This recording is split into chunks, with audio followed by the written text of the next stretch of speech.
Yeah, I already hit what he said. Okay, go ahead and get rolling, man. Huh? Okay. You got it on. Y'all good. We on? All right, shalom, shalom. And we the brothers of Great Millstone from the Church of Alabama, Birmingham, Alabama. Before we begin, as always, I'm going to give all praise, honor, and glory to Yahweh, Ba'ashem, Yahweh Shai, Ba'ashem, Rakakwadash. Double honor to the apostles, the elders of Great Millstone, who told us truth, and much respect to the Akim out there laboring in his work, and peace and salutation to the hopeful elect that are scattered across the four corners of the earth. To you we say shalom. Shalom. So yeah, the Wadi Howabah Shemashah as always for allowing us to come out once again to prophesy the downfall of this wicked kingdom known as Babylon the Great in the scriptures, and which we know today to be America, Babylon the Great. As we see, pride has pretty much increased exponentially in the earth due to Esau Edom, the so-called white man, establishing his own way, which has led to this great rebellion that we see amongst the people. You see the LGBTQXYZ community pretty much flourishing in these times, all right? So this is pretty much signifying the end of America as we see with this witness in Greece, okay? Let me get 2 15 verse 5. I think you get Matthew 24. Yeah, because before these things came to pass, all right, this gospel had to be preached in all of the earth, okay? Before these things took place. And that's why the prophets were sent out to warn the people of these things that were coming, you see? This Matthew 24 and verse 14. And this gospel of the kingdom shall be preached in all the world for a witness unto all nations. And then shall the end come. So by default, this can't be talking about Christianity. See? Christianity has been here ever since the 1400s with Christopher Columbus. So yeah, Christianity has been spread across the four corners of the earth, but the end has not yet come. Once we started to proclaim the true counsel of Yahweh Shemashah, that's when we started to see things shake up. See? From 1969 with Rabbi Ahmadiyya, you know, Spirit that put upon him, and you get in Revelation 11 chapter, around verse 8 or 11. All right? The Spirit of light entered into them.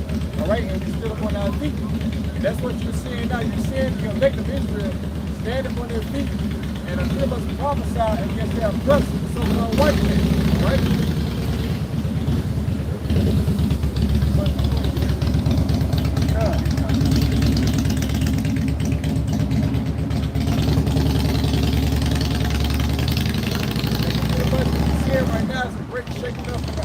Everything that you see going on around the four corners of the earth is pretty much a reflection of the prophets being brought out, all right?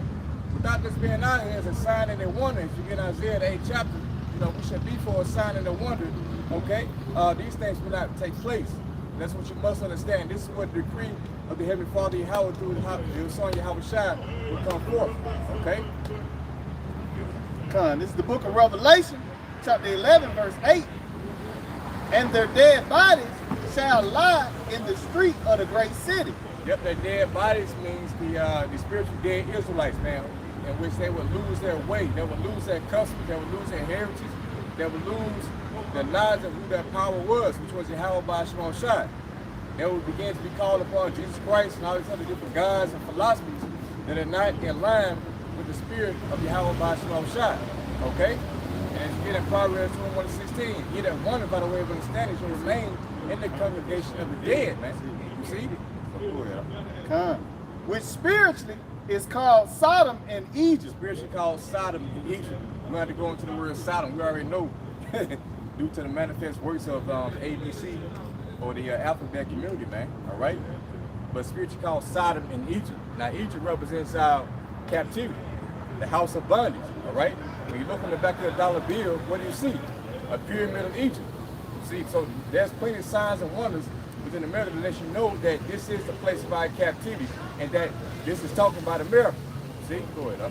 Where also our Lord was crucified. Yep, our Lord was crucified right here in America, meaning that his image, all right, his reputation, they put away our Lord Yahweh Shai as they did 2,000 years ago, all right, during the Roman Empire, where they put him there physically.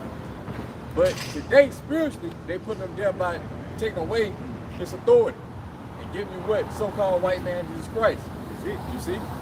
And this is what has flourished this rebellion on our people who are not willing to return and repent from their ways because they have been indoctrinated with the philosophies of Esau Edom, the so-called white man. All right, and this is not the end all be all. This is just the beginning of it, man. All right, Esau Edom, the so-called white man, has a slew of tricks and deceptions that's designed to snare you so-called Negro, Latino, and Native Americans. More so, all right, dealing with the chip. We always going to it. The MOTV, Revelation 13:16. Okay? So yeah, we're in a time right now which this thing right here is being more and more manifest. All right? You got articles coming out. Matter of fact, you got that article? Go and get the article. Yeah, you got more information coming out that's pretty much solidifying what the Apostle of Great Millstone spoke about back in 07 coming on YouTube, man. Speaking about the MOTV, this chip, which was what? Pretty much a fairy tale back then.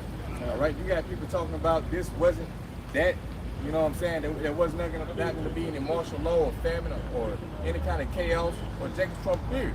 You see? But now these things have been beginning to be manifest. Now you got people pretty much backtracking and hiding their words. They're not speaking out as much as they did before. Right? It's the book of 2 Corinthians 2 in verse 11. Lest Satan should get an advantage of us, for we are not ignorant of his devices. Right, the elect are not ignorant of Satan's devices, man. All right? We're not ignorant of the agenda of Esau Edom and what he's trying to do. And that goes back to what? His ultimate objective was to put a chip in niggas, man. See?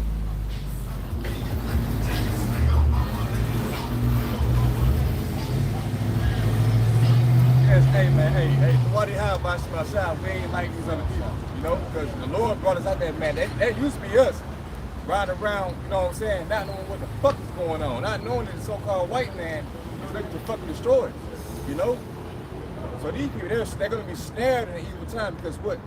They knew not the time of their visitation, you see? So yeah, the point that I was making before about this MOTV, this is the agenda of the so-called white man right here. This is the ultimate agenda.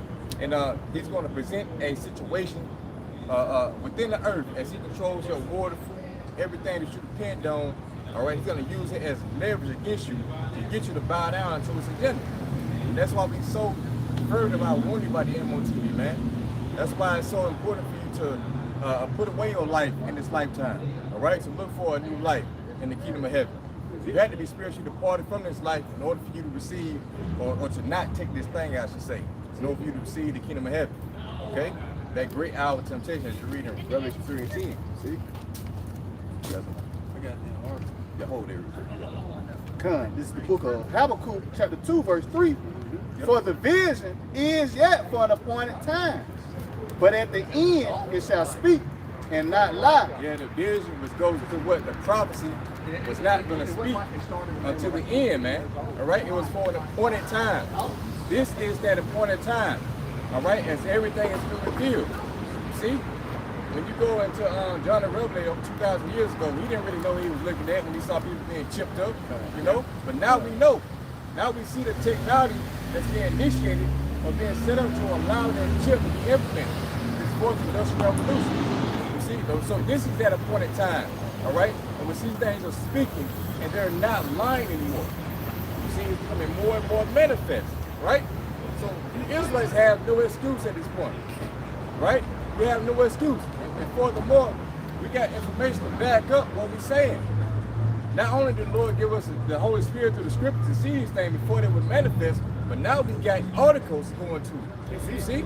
So now you have two witnesses pretty much. You got the prophets, and then you got niggas of the world, these Edomites who are pretty much telling themselves, man. Whistleblowers. See? Yeah, whistleblowers. So, hey, if you don't believe us, believe Esau. If I may, that's why even the scripture says their tongue shall fall upon themselves. That's it. Because the Lord set up different Edomites to turn against Edomites. And that links up to the scripture, those saints divided against saints, their kingdom should not stand. How y'all doing? Hey there. Right. You got a design one. Yep. Go ahead and get it. Let's get into it. This is from Natural News.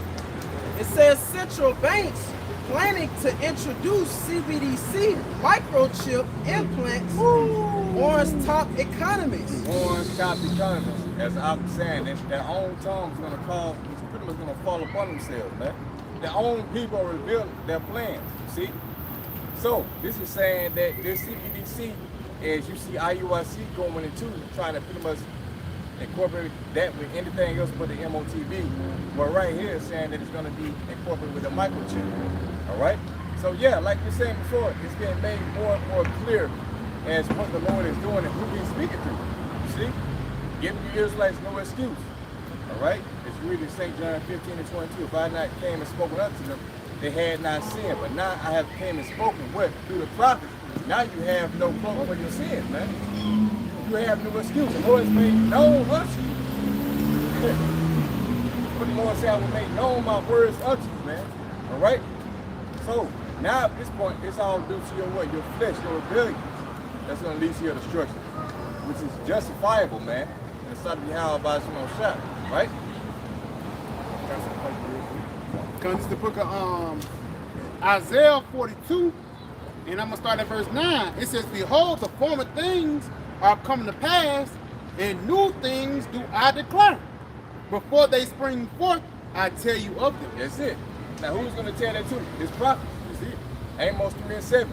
Sure, the Lord will do nothing, but he revealeth his secret unto his servants and prophets. So that's why we know these things before they come to pass, man. Before they spring forth, the Lord would tell us up. That's why we will land this message unto you now. You see? So there, like again, there is no excuse. And furthermore, we got more information going to it. Whole Revelation 3 and 10, huh? Yeah, going to that hour of temptation, right? So everything that we're speaking through the Holy Spirit of Yahweh by Shimon Shafri and pass on down is coming to life. And we begin to become more and more confident and faithful. Or should I say, sure. Yeah, a sure word of prophecy. Sure word of prophecy, right? About what we're speaking, because we're seeing these things manifest. And they show that the Lord is dealing with who? The man of great millstone, right? Yeah, we're going to go into that article and pull out pretty much what links up with Revelation 3 and 10 real quick, and to show you the scenario that's going to take place when they issue this MOTB. That's a new form of device. You can add to the point. It's going to be a temptation. It's going to be a point where Esau is going to lead the people to a form of desperation. It's a saying in the world, desperate times call for desperate measures. So this guy, he's going to get ready to cut off the food, the water, and even the internet. In order to get the internet again, even though that's something that's simple, but Americans love it, even something that's simple as the internet and Wi-Fi, these devils are going to require a device to be put inside you to receive those different dainties, man. You know? You got to do yeah, that goes to also a social credit score that you're going to have along with your digital identity, all right? Meaning that what? You're going to have to cooperate with this system that's been established in order for you to pretty much function and do the things that you are allowed to do, I say, all right? To continue your life. See? So if you don't abide by that social credit system, then you're going to be deducted and you're going to be placed upon a restriction. Meaning what? You're not going to be able to buy and sell, all right? You're not going to be able to do this and do that, man. See? So that's what's coming. Matter of fact, you will. It says central banks will convince people to adopt CBDC microchip implants. It says central banks will likely use a carrot and stick approach to convince people to adopt CBDCs under the skin. It's like it. They said, I think it said CBDCs under the skin. Right. That goes back into Karak or Karaks, which actually a state that's getting impaled inside people, man. Right. That's that tiny device that these devils are going to push inside you so you can be the ultimate slave. So no longer can a nigga say, but that's still not talking about the chip. You know what I'm saying? No excuse. Hey, even your boy Nate Dogg. Yeah, Nate Dogg, he gonna get to a point when the Lord gonna make him come and push forth the righteous ways of the truth, right, man. Because he's been, he's been hinting at it. He's been pump faking, but the Lord is just gonna make him come out with it. Right. He even I know a couple years ago, I think it's HODC. He was like, Taha was right. And those guys go back to one way. It's gonna be the same thing with Nate, man. You gotta do it. It gets to a point where you start, you know what I'm saying? You start running out of avenues to take to try to dodge the truth, man. Eventually you're gonna run into the truth. You gotta deal with it. That's it, bro. So, hey, we at that point right now. Niggas is running into the truth and they don't know how to get around it. See? This is a simple Google definition of that word, carrot and stick. It says characterized by both the offer of reward and the threat of punishment. By reward of the threat of punishment. All right, so we know according to the Holy Spirit that this chip is going to be made mandatory in order for you to pretty much continue your life in this current system, right? In order for you to eat, in order for you to fucking sleep, man. All right, to get a drink of water, you're going to have this chip that's going to be entangled with this new fourth industrial revolution. That's going to leave what? Pretty much, you're going to have a footprint. And there's a footprint, right? Everything that you do is going to be entangled with this digital ID. And if you don't abide by that rules, but guess what? Your access is going to be turned off. And eventually, they're going to threaten your life. That's why we get in Revelation 24. All right, you had the elect who were pretty much beheaded for not taking that mark, man. See? It's going to come down to that. So yeah, go back to that. He says central banks will likely use a carrot and stick approach to convince people to adopt CBDCs under the skin, starting with creating economic crisis that will induce a demand for universal basic income. Now this guy right here, he has, go ahead and finish that off. Go ahead finish it off. It says a government program in which every adult citizen receives a set amount of money regularly. Right, so they're gonna create economic crises to pretty much to get you niggas to take this MOTB. You go around and ask a regular nigga, Jake, if you would take a chip, of course he's gonna say no. What they say, there's no need for, they're gonna say there's no need for this right now, man. But they gotta create a situation for that. Yeah. That's why we're trying to tell you. Hey, Salaki, it's a such thing called order out of chaos. That's it, order out of chaos. And that's what these devils are going to do. They're going to force their economic crisis in order for when all hell breaks loose, you'll be the one to lean and cleave into that situation of wickedness, man. You know? Because at the end of the day, through the spirit and power of Yahweh Shem Shah, the Lord have set these things up. He have set up these different carnal situations to test your faith, man. Because the brother just looked at the definition of what that definition was, stick and Carrot and stick. carry and stick. Basically, if you don't go along with that way, they're going to punish you. And ultimately, that punishment is going to be, you know, getting your head chopped off, man. You know, you got to do that.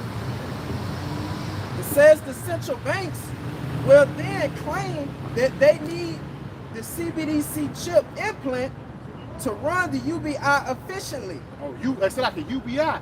Universal basic income. Right. So that shows you that this is going to be a global thing. Like how the dollar is the major currency upon the planet Earth, and it's going to transfer into what? That CBDC, man.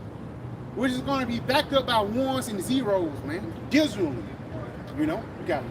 Yeah, so this pretty much, yeah, like the brother said in the article, like, they're going to create economic crisis. You can hold Revelation 3 and 10. I got you. Right. Yeah. Economic crisis. They're going to create these things. So that's why we tell you, Esau has been given the power to control your resources. But niggas don't believe Esau got that power, man. You see? So this is what this man's going to use as leverage against you to get you to take that thing. There's no need for the chip right now. You see? But they're going to create a need for it in the form of what? Peace and safety, in the form of salvation. That's why we always talking about this damn MOTV, man. But you got it up. Con, this Revelations 3 and verse 10. Because thou hast kept the word of my patience, I also will keep thee from the hour of temptation. Yeah, so what does it mean to keep keep the word of the Most High's patience? Yahweh Shemashah's patience. This is Yahweh Shah speaking, right? That's it, bro. Yeah, so what does it mean by that? That means that you stuck by and you continue in this doctrine. You continue in the faith, man. You didn't waver. You didn't drift off. You didn't go into the Israelite camp after you were exposed to the truth of great millstone, but you stuck with it. You stuck with it and you endured the trials and tribulations, all right? Therefore, because you show yourself to be faithful, but in that time, the Lord's going to show himself faithful. See? So, guess what? In the time of a famine, what? They're going to eat. In the time of a drought, in the time of a drought, you're going to drink. All right? The resources that these people are going to be lacking. That's go ahead and get the resources that these people are going to be lacking, well, guess what? In that time, the elect will be comforted, man, with that. Because what? They kept the faith of the testimony of our Lord Yahweh Shai. So there's only one what's the word I'm looking for? Reasonable, explanation for the Lord showing mercy, because you stuck by his word. If you paraphrase, right? Hey, it's a reward for it. Whatever you reap, that shall you sow. Right. He tells you in the book of Galatians, even in the book of Hosea, you reap spiritual things, it will sow you spiritual things. Right. If you reap carnal things, it will sow you carnal things. So if you in the flesh, especially in the times when the hour of temptation comes, you're going to take this fleshly device. But if you're in the spirit, you're going to be preserved from these fleshly devices that's going to try to attack you, man. Right. You know? You got it. Yeah, pretty much, being in the spirit is you being pretty much detached from America battling the great. You see, if your mind is in here, in America, then guess what? Your decision to be made deal with America, meaning that you're going to go and take that thing, not looking forward to the kingdom of heaven. But if you have been elevated through the spirit of power, how about Shai, you're going to be given the strength and the will to get through that time.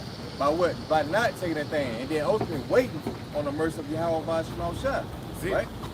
So yeah, the state that these people are about to be put into, man, is going to be a very horrendous situation, man. All right, a very horrendous situation. I got something real quick to back you up. Just going back what you were saying to Zion about us being saved from these dangerous times. Job 5 and verse 19. It says, he shall deliver thee in the 6 troubles, yet in 7 there shall no evil touch thee. Yeah, 6 troubles. All the troubles that's before the missiles, then with the calamities that are going to take place, the elect will be delivered from them, man, because what the Lord said, I will keep them from the hour of temptation. You see that? So go ahead. Come on, a little bit more. It says, in famine he shall redeem thee from death, and in war from the power of the sword. See that? So these are words that we depend on. You see? These are powerful words from the scriptures, man. Because what? It foretells the things that we see. So the Lord said, we keep his faith. Ultimately, we will be delivered from the hour of temptation.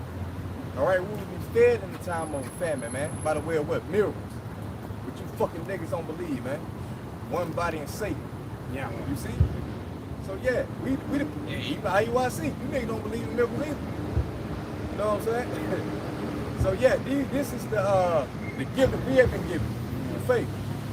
Because a lot of these come from something that's concrete, instead of having an abstract mindset.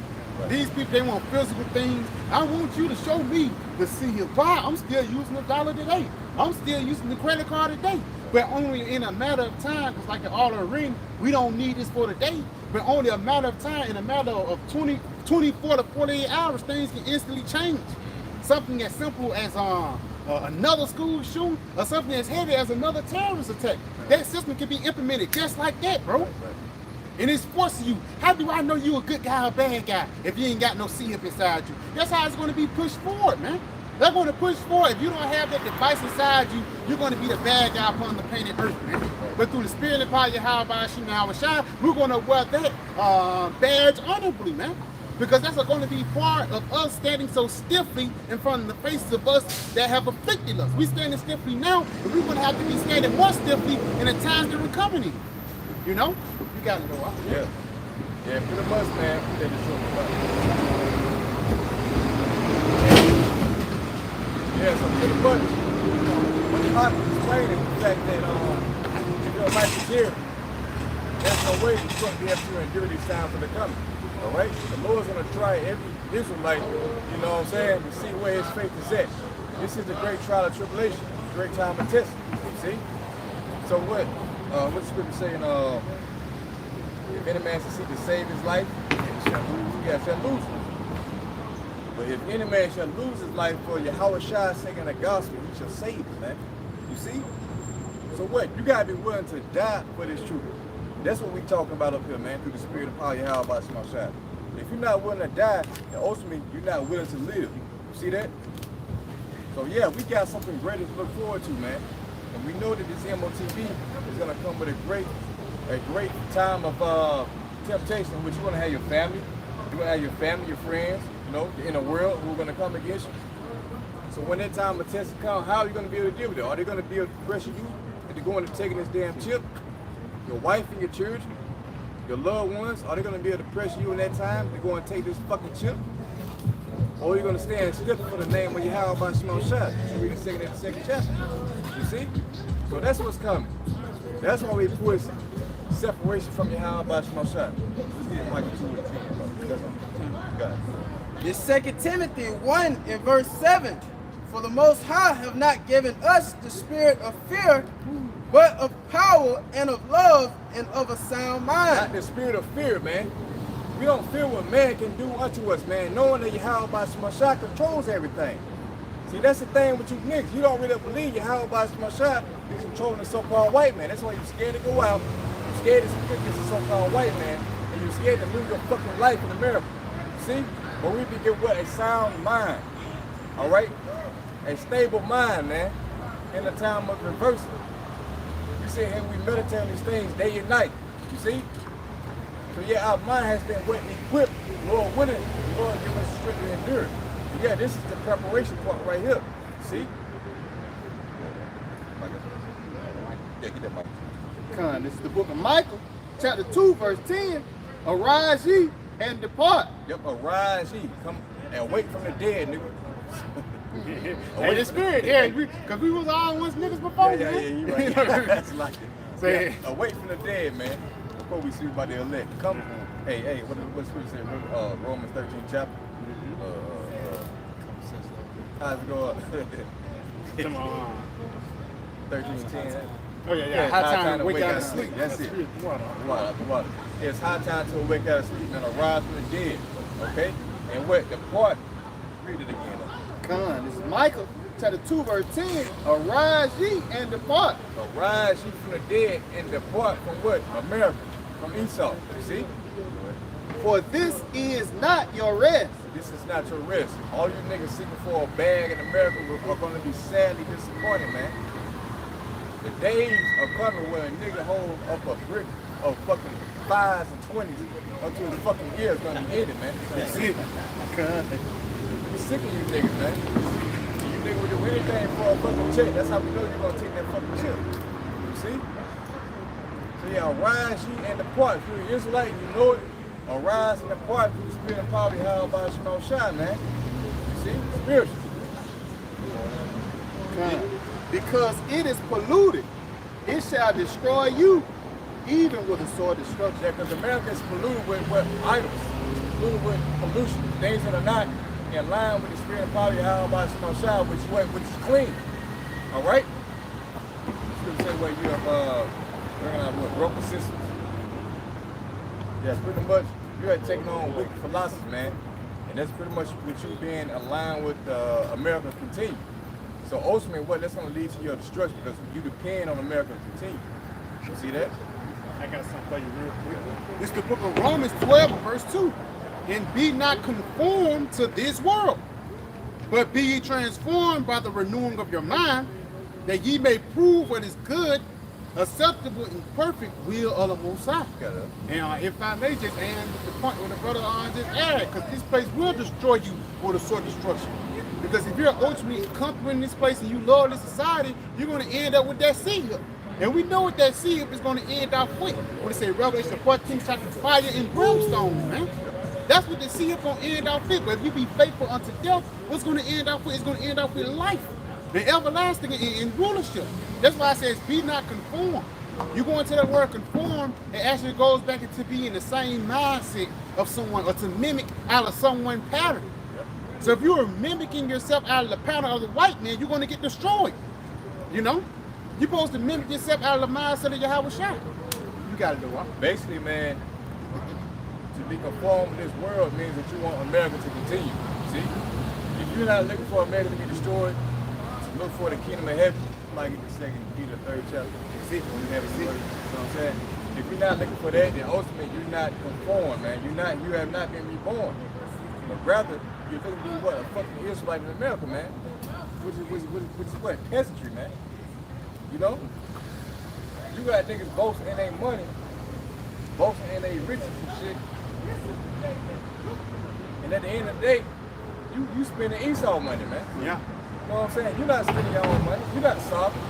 So why are you fucking boasting in your own game? Yeah, because this nigga say all I want to do is get a meal. $1 million really not shit, bro. Ain't shit. Niggas can blow through that for a year. A certain nigga can blow through that in 2 months. You know what I'm saying? buy a Bugatti with one. You can't even buy a Bugatti with one of them, man. Like, if I may, Come on. the richest prophet of nothing. That's The it. day of the Lord's wrath. That's man. it, bro. Look at Young Dolph, man. Beautiful, beautiful. You know, Young Dolph had that bread, man. You know, a lot of these rap, Mo 3, Yep. you know, they had that bread, but it couldn't save them in the day of the Lord's wrath, man. Beautiful, huh? Good point, because Lord get your ass in your comfort too. See what they were going to what, a cookie shop or something? Yeah, get some damn Yeah. cookies. That but milk and good. Nigga was eating a piece of mine, goddamn. That boy on the milk and cookies, I huh? would drop that nigga with a goddamn happy hair going to that little shop. P&B Rock. Goddamn, some goddamn chicken and waffles. Chicken and waffles, man. Yeah, some damn chicken You and want to waffles. get you in your comfort, man. Good. Hey, you niggas better goddamn wake up, man. But niggas don't want to, man. Right. Niggas don't want to leave from the mindset of these Babylonians. They don't want to leave the mindset of being a fucking African American because they so comfortable to it. Real quick, I got something to bag you up. This is the book of Proverbs 24 and verse 1. It says, "Be thou not envious." It says, "Be not thou envious against evil men, neither desire to be with them." Because the reason why Jake want to be rich, because to be just like Esau.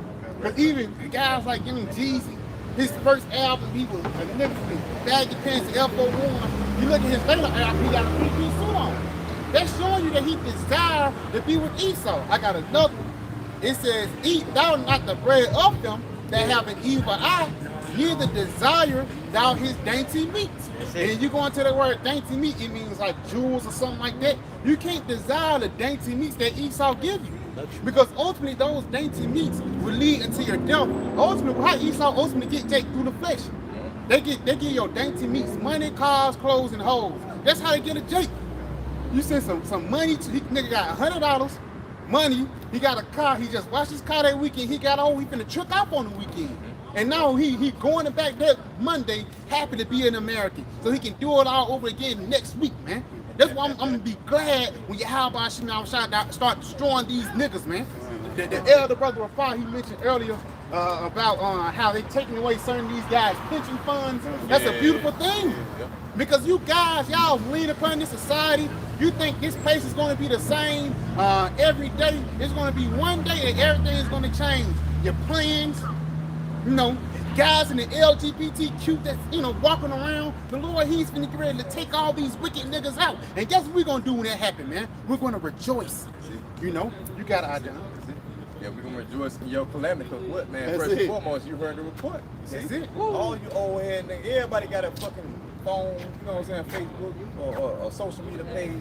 She heard about the Israelites, man. See, and what?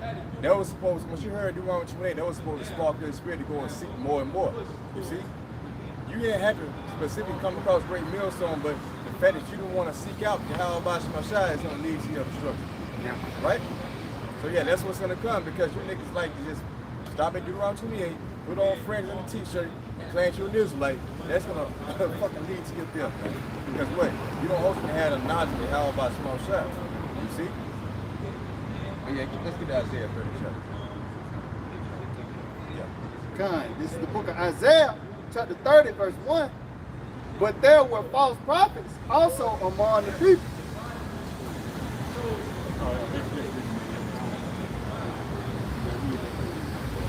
If you speak about Yahweh the Lord, it's here too. It says false prophets, because that's who the false prophets cleave unto.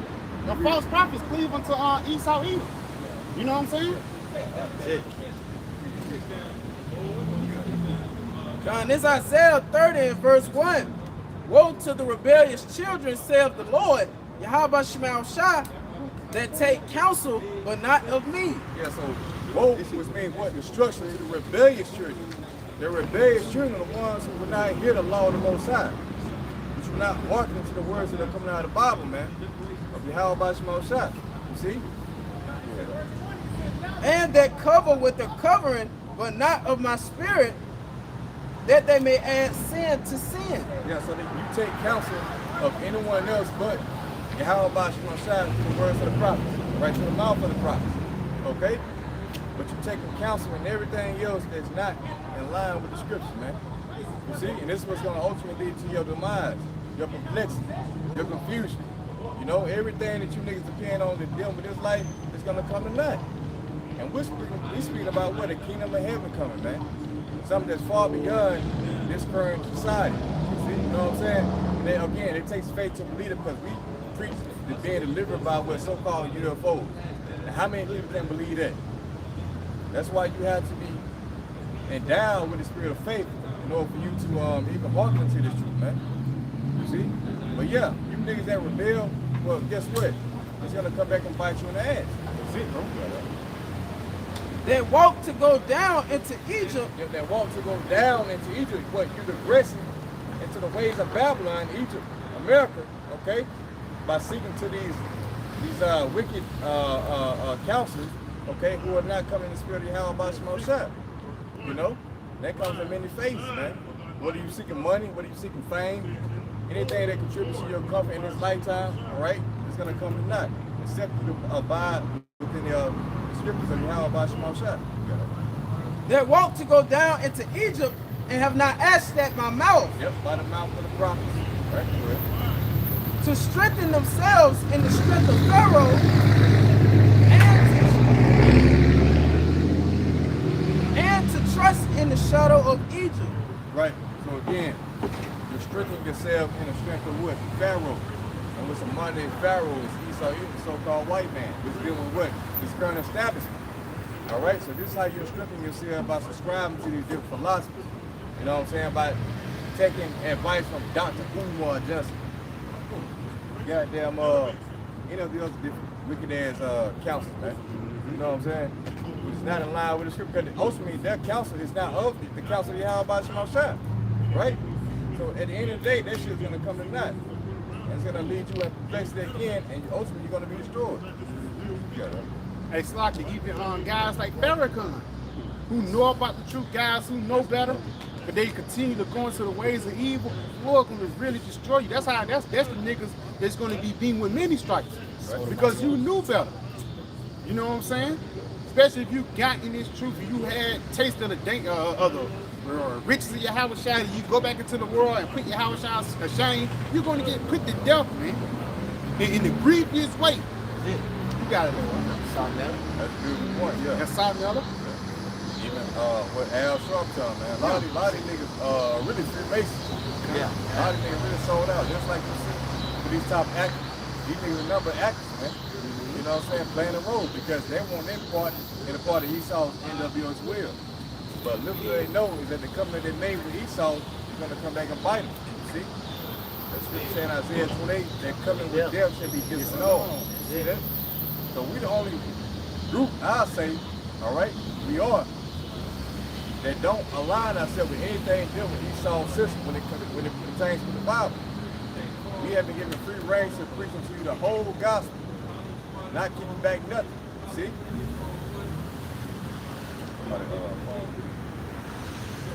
Yeah, man, so we will take heed. I mean, I got some real good back. Isaiah 9:16. For the leaders of this people cause them to err. Yeah. Yep. Like the leaders of the people cause them to err, man. Come on. You see? Niggas not teaching about the MOTV. Niggas telling you that everybody can be saved. All right? People not teaching you about Yahweh Shemosha, man. They're leading you to error. You got it. It says, and they that are led of them are destroyed. You got the spirit like the Bible just mentioned. You got it. Yeah. Ultimately, you're gonna be what? Destroyed. That's what we telling you, man. There's no gray area in that, man. It's black and white. If you follow a false prophet, they're gonna lead you into your destruction. So ultimately, what they're gonna do? They're gonna start preaching that Romans 13 chapter. You know, you must abide by the laws of the land. And guess what? The mandatory decree made is that you gotta take the MOTV. So guess what? Your pastor and your preacher gonna tell you gotta go and take that thing. Yeah. You know what I'm saying? But they're gonna abide by the system, and that's gonna lead to ultimately to your destruction. Because if you take it, of course we know what's gonna happen. You see? Revelation 14 on down, man. Alright? That's not talking about the spiritual realm. You see? You got niggas really slick out here, man. You see? They know what they're talking about, but they twisting the words of the Bible and they tell you something different to throw you off. Because what they've been paid off, right? This is the book of Jeremiah, chapter 23, verse 1. Woe be unto the pastors that destroy and scatter the sheep on my pasture. Right. Woe unto them, man. Which means what? Destruction again. All right, because they're destroying you mentally. They're not preparing you for the evil day. It's beautiful, right? Like in Ezekiel 7:14. They're not preparing you for the time of evil, man. But what they present unto you, what that murder spirit. All right? What do you read in Ecclesiastes 7th chapter? All right? The house of mourning. Yeah. The house of peace was better. It's Ecclesiastes 7 and verse 2. It is better to go to the house of mourning than to go to the house of feasting. For that is the end of all men. Yep. It's better to go into the house of mourning than to the house of feasting. Right? So we, at Great Millstone, we come in a mourning state, man. You know, we really truly know what's going on in the earth. All right? So we're mourning unto you. You know? But other niggas who are not really considering the sheep, what? That house is in the spirit of murder. Let's paraphrase. Read that last part again. It says, and the living will lay it to his heart. Hey, so like it, he says, brother, going back into the house of mourning, to the house of feasting. We are in the spirit of mourning. Why? Because we sign and crying. Don't the scripture say that we sign and cry all the day long, giving no rest till you give peace to the Jerusalem, and to Jerusalem be a praise upon the earth again. So for lack of better words, we're mourning, and we're in the mournful state. We're the first one fired, the last one hired. For the lack of better words, being a so-called Black, Latino, Native American here in America, you automatically have a target on your back, man. Right. You know, so we have a right to mourn. We have a right to damn blame the so-called white man for all the bullshit that's been happening upon the planet Earth, man. You know, you gotta know what's up. It's Ecclesiastes 7 and 3. Sorrow is better than laughter. For by the sadness of the countenance, the heart is made better. By the sadness of the countenance, the heart is made better. When you read Ecclesiastes 1st chapter, it tells you how with much knowledge and much sorrow comes to the effect. The more that you know, the more sorrow it's going to bring. You know, because we're a great meal, so we dig deep into the intricacies of Esau's plans, man. We know how the air is polluted, you know, the waters are foul, the food and all that, you know. It's just the mental state of our people, and that really affects us, you see? So yeah, that brings us into this mournful state. So we just want to get the hell up out of here, man, right? You got other niggas who are not caring, they're not caring for the sheep. As you read the St. John 10th chapter, you know, because what they've been hired and paid off, right? So they don't care about the state of our people. That's the spirit I was just saying. They got dumb dogs. Yeah, they dumb dogs. They cannot bark. You see it's a dog across the street. Now, it's the spirit. These niggas ain't barking, man. Right. You know, you're supposed to be warning the people, man, telling them that a sword is coming, man. You know, Beautiful, beautiful. And it's heavy, like you said, because what's a dog for? Yeah. That's a natural alarm. Yeah. They'll warn you of things that'll warn you from the danger. That's it. For the lack of better words. Even like you walking with a dog and a foreign dog walk up on you and a dog will just hop on you and the dog, it's the spirit on the dog to protect you. That's For it. the lack of better words, man. That's why it's such thing as being a guard dog, a protector. That spirit is like you said dog too. Another word for dog is kalud, which basically is loyal. You know, a dog is one of the most loyal creatures, and that's why we don't change the doctrine too, because we loyal to Yahweh Shai instead of being loyal to me. You know, you guys do it. You can have a dog, man, but outside the house, he'll be friendly with everybody. You know what I'm saying? But if you in the house with your dog and somebody approach your house, the first thing he's gonna do is what? He's gonna bark. Somebody outside trying to get in. You know, that's a threat outside. You know what I'm saying? So this what these so-called profane youth of Israel is supposed to be doing. It's supposed to be barking and let you know the dangers that's coming from outside. All right? That's why we're watching for the danger. You see? But these niggas, like you said, they dumb dogs, man. They can't bark. That's right. Yes, sir. But you guys know, huh? What's the Ezekiel? I think you called for that Ezekiel, Yeah. 7:14. This is the book of Ezekiel, chapter 7, verse 14. They have blown the trumpet, even to make all ready, but none go into the battle. Yeah, so who's blowing the trumpet? That would be the prophets of Yahweh Shai. All right, we're blowing what the trumpet of warning. It's not a trumpet of feast. It's not a trumpet of mirth or anything like that, man. But rather a trumpet of what danger is coming. The wolf is coming, man. You see? So when the trumpet's been blown, the sound of warning is going out. Well, guess what? In preparation, you are supposed to take heed. What did you think in the 6th chapter? You're supposed to put on the whole armor of the Most High. You know, you have a salvation, the sword of the Spirit. You know, you're supposed to, hey, 40 times over with, man. Put your protective gear on. Put your spiritual helmet and sword on, man. You know, and get ready for the battle that's coming.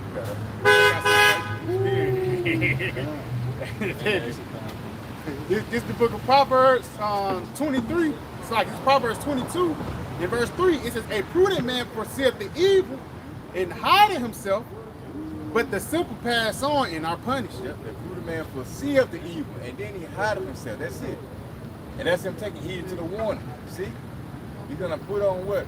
The knowledge and wisdom of Yahweh by Shimon Shai. To be able to stand against what? The wiles of the devil, man. That's it. See? God. That's what we're here for, to build you up in the spirit of Yahweh by Shimon Shai so you can withstand Esau in his trick. Right? And Esau is trying to snare you. This man got all kind of traps and snares laid up for you, man, with this NWO. And if you're not equipped with the true knowledge, then ultimately you're going to be snared in the evil time. You see? Also, what it says, a prudent man hideth himself. Right? Now, where are you going to hide yourself? Proverbs 18:10, right? The name of the Lord is a strong tower. Get that real quick. The righteous run into it and it's Satan. And that's under the shadow of the Almighty. Yeah, that's all I Beautiful, man. You got it. Con, this is the book of Proverbs, chapter 18, verse 10. The name of the Lord, Yahweh Yahweh Shai, is a strong tower. The righteous runneth into it and is safe. It says the righteous runneth into it and is safe. So what does that say for you of the camps who don't come in your name? We're going to continue to get on these other camps. That's IUIC, man. And all you other camps is deny the name of Yahweh Shimon Shai. Right? So that leaves you outside of the text of Yahweh Shimon Shai. You know? Because ultimately you don't believe in the name. So when the time of trouble comes, well, guess what? You're going to be caught out there, man. You see? Yeah. You're going to be caught out there, man. All right? In the midst of the family. Because what? Through the name of Yahweh Shimon Shai, you're going to receive a report also. That allows you to gear up and prepare yourself for these days that are coming. You see? As you read Ezekiel 7:14, all right? You've been made already. You have blown the trumpet, they already, but now going to the battle. They're not preparing themselves for the battle, man. For the Lord's wrath is upon all the multitude thereof. See?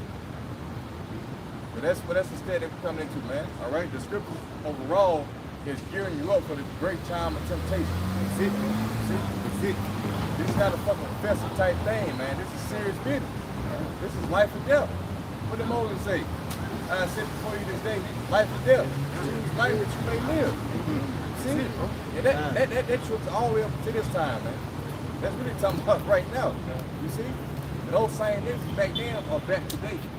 But they're not going to receive life because what those same spirit were destroyed in the wilderness. Those except for Caleb and Jacob. All right? With Joshua. Yeah, it's like, my bad. It's like, What? Yeah, Caleb and Joshua. Joshua. Yeah, so man, hey, we here, man, through the grace and mercy of Yahweh Shimon Shai to give you the 100% truth. To let you know that times are finna get bad, very bad. All right, as you read Ezekiel 75, right? The evil and only evil is come, you know? And only your elect are going to be able to make it through it. See, as you read in Acts 14:22, much tribulation shall be into the kingdom. See? I got something for you real quick, just to bag you up. This is the book of Wisdom of Solomon 3, and I'm gonna start at verse. Please bear with me. Yeah, this Wisdom of Solomon 3.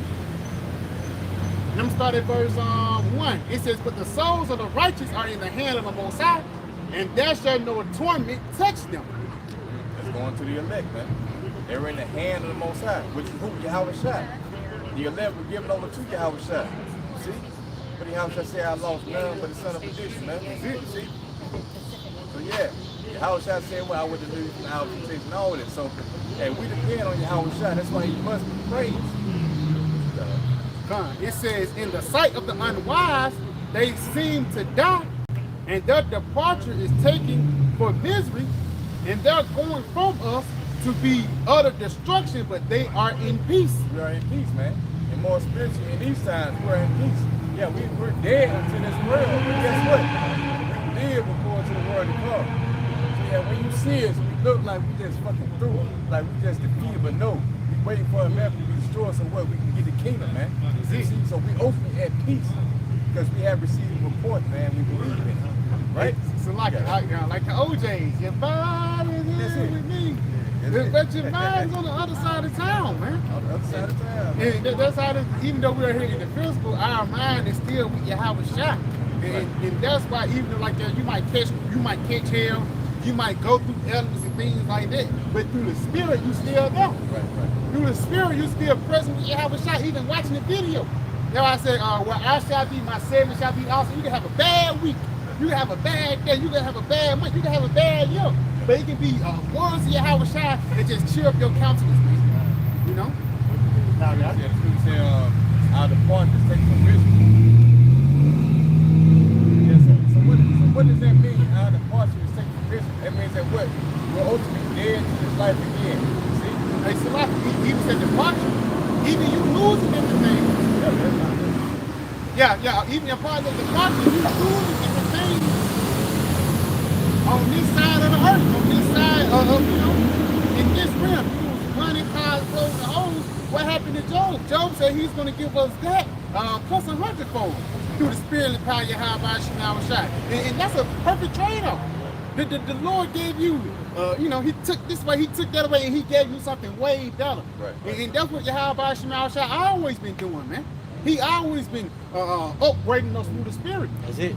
Because every time you go through hell, you've been upgraded spiritually. You take an L in the flesh, and you upgrade spiritually because you became wiser.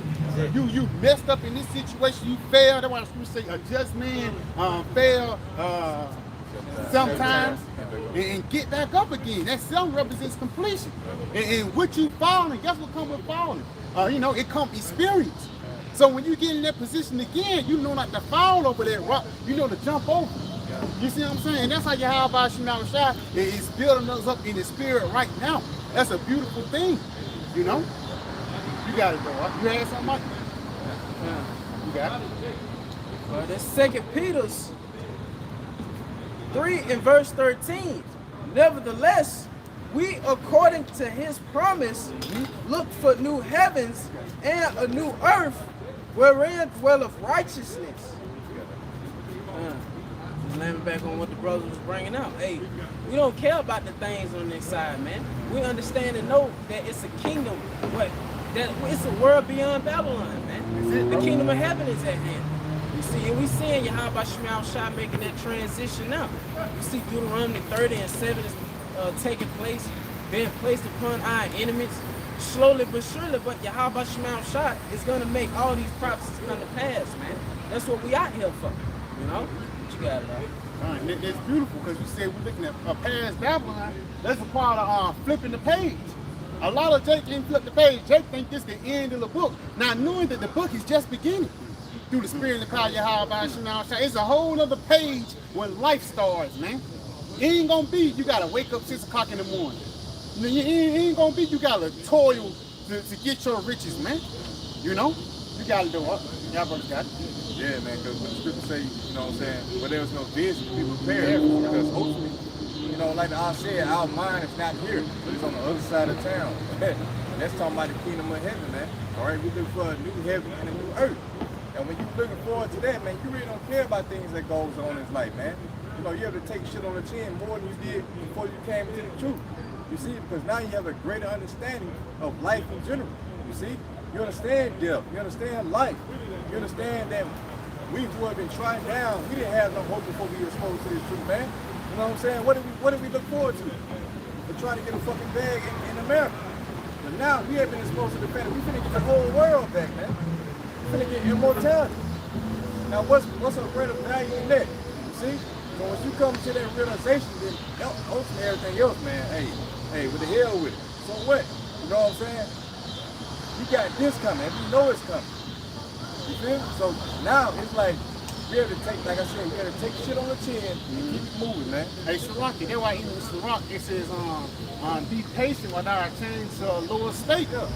And again, that word patient there because you don't know how long you're going to be in this. You might be fucked up for years. The Lord might have you in a bad situation for years, but you have to be patient in that situation. Because again, all these times that we're going through now is building up into the times of the hour of temptation, man. The times that never been seen upon the world, man. Robotic dogs, different, for the lack of better word, it's space, logical warfare that these devils finna push out, man. This guy, you finna really see Esau come down having great route, and the only thing that's gonna keep you stable is this wisdom, knowledge, and understanding. You know, as we get deeper and deeper in this truth, Isaiah 33:6 start making more and more sense, man. You know, you gotta know what. Because, you know what I'm saying, Lord's gonna take you through some shit that you might not understand at the time. But ultimately, the Most High got a greater plan for you. As long as you keep your integrity in your faith, man. Like I said, Job's a perfect example. Even Joseph. Joseph was sold by his brother into slavery. That's it. He didn't know what, you know what I'm saying? Ultimately, it worked out good for him. You see? So yeah, we come in that same stead, man. You know what I'm saying? Anything that comes at us, we understand that there's a greatest purpose from Yahweh Shema Shai. At the end of the day, whether we lose our wives and children or jobs or whatever it is pertaining to this life, man. No, that's got the end all be all. The end all be all is us getting into the kingdom of heaven, right? It's Job 13 and verse 15.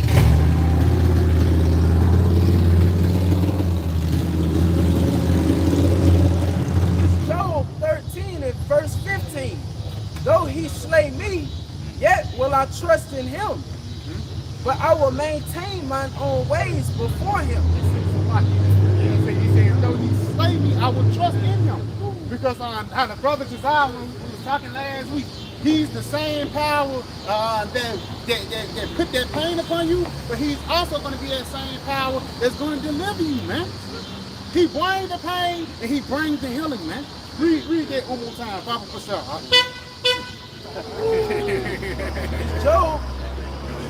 It's Job 13 and verse 15. That's it. Though he slay me, yet will I trust in him. So he's slaying you, he's whooping you, but you trust in him even more. That's crazy. That's like you beating this woman, and I love you, you know, she loves you even more now. That's our relationship with Yahweh Shema Shai. You got it? But I will maintain mine own ways before him. He says, but I will maintain my own ways before him, basically keeping your integrity and keeping these words that Yahweh Shema Shai have given us, man. These faithful words that actually leads unto life. These faithful words that actually leads unto our salvation, man. Because it's not like we're going to dwell in Babylon forever. God is coming, and he's coming to take America down, man. And everybody that's following after America. You know?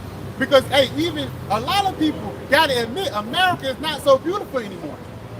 She's not that glorious kingdom. The golden age, the 1950s, the 1960s, even you go back 20 years ago or 18 years ago, 2004, when Little Bush was in there.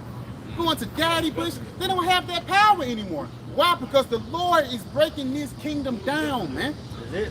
He hitting this place with a grievous blow, man. He's knocking this place out. And that's just the spirit of the Lord making his words manifest. If any brother ain't got none, give me Isaiah 24 and like verse 5. You got it? Come on. Yeah, this Isaiah 47 and verse 1. Come down and sit in the dust, O virgin daughter of Babylon. Yes, it says, come down and sit in the dust, O virgin daughter of Babylon. Now that virgin daughter of Babylon is actually talking about America. Believe it or not, America is written about in the Bible. And the judgment of America is written about in the Bible, man. And what's that ultimate judgment? That ultimate judgment is these ICBM nuclear missiles, man. That ultimate judgment is the Lord coming and raining fire and brimstone upon this place, man. Through the spirit and power of Yahweh Shema Shai. Just like he did Sodom and Gomorrah, that's going to be the same way he's going to do America. You know? You got it, to watch the light.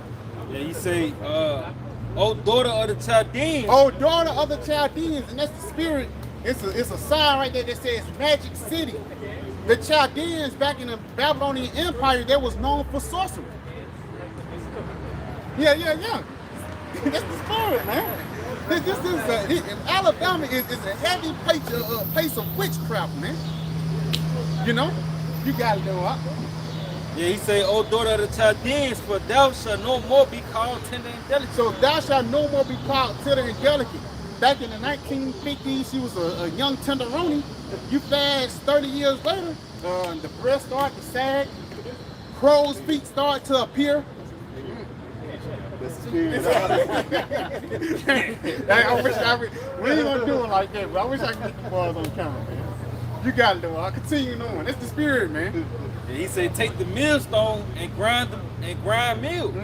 Uncover thy locks. Uncover thy locks. Come on. Make bare the leg. Make bare the leg, and that's like a woman when she flirts, she put the thigh down, the slit go all the way up. You see what I'm saying? Making you bare is actually showing your nakedness, man. The Lord, He's revealing this heart of who she truly is. You got it? Uncover the thigh. Uncover the thigh. Pass over the rivers. That nakedness shall be uncovered. Thy nakedness shall be uncovered. Your skirt have been lifted up. Come on. Thy shame shall be seen. Thy shame shall be seen. And a part of America's shame, guys like Christopher Columbus, you know what I'm saying? Guys like Andrew Jackson, you know, the treaty or the Trail of Tears. There's a lot of things that Esau have to pay for, and it's just not being revealed. Christopher Columbus was a known holiday until 3 years ago. This guy was celebrated. He was the coolest guy on the block until 3 years ago, until the prophets really, they've been exposing them, but until people got fed up, man. You got it, huh? Yeah, he said. Let's read that again, verse 3. Yeah, verse 3 said, thy nakedness shall be uncovered. Yeah, thy shame shall be seen. I will take vengeance. I will take vengeance. And I will not meet thee as a man. And I will not meet thee as a man, because the Lord, He's going to come as an angelic, divine force being and take down this man. And that makes perfect sense. And when you read the book of Revelations 13, around the 4th and the 5th verse, who shall make war with the beast? Who shall be able to take him down? We got the answer to it, Yahweh Shah. That's it. Because He's not going to meet him as a man. He's not going to meet him as a regular person. He's going to meet him as an angelic being, man. You know? You got to do what? Hold on, you got something? Give it to me. This is the book of Isaiah, chapter 19 and verse 1. Beautiful. The burden of Egypt. The burden of Egypt. Bible Kashan. Look up that word burden. Because the biggest burden on the so-called white man today is us preaching this word. People say sticks and stones will break my bones, but words will never hurt me. That's a damn lie. Words even hurt the most.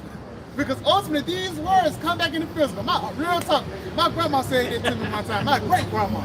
She said, people say sticks and stones and break your bones, words never hurt me. She said that's a damn lie. Because the words of Yahweh Shai is the most powerful thing upon the planet Earth to this day. You know what I'm saying? To this day. To this day. You know what I'm saying? Yahweh Shai words will be made manifest. And a part of His words being made manifest is the destruction of America, man. That's it. The destruction of this wicked kingdom, better known as Babylon the Great. America is written about in the Bible. Believe it or not.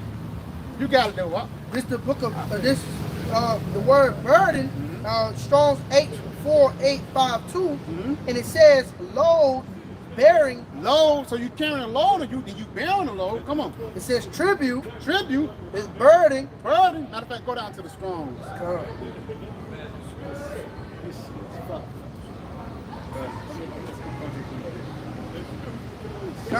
It says,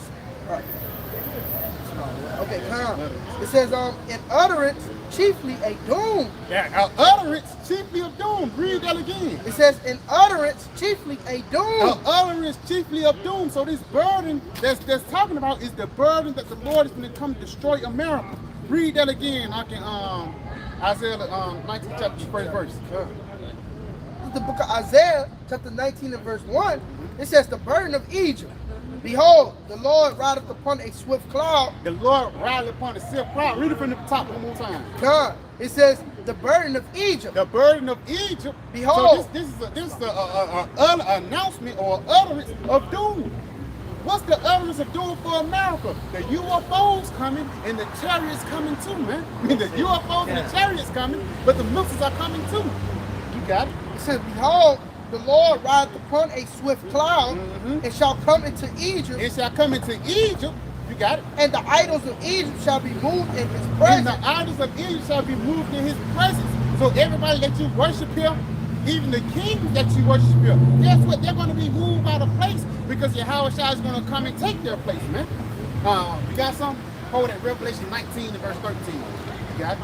And the heart of Egypt shall melt in And the the midst heart of Egypt shall melt in the midst of them. You go into the word Egypt, it represents bondage. And America is our residence of bondage today. So Yahweh Shai, he's going to come and milk this bondage with fire and brimstone, backing up with them chariots.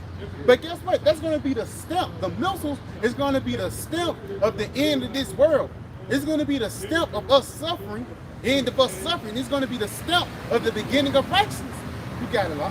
Revelation 19 and verse 13.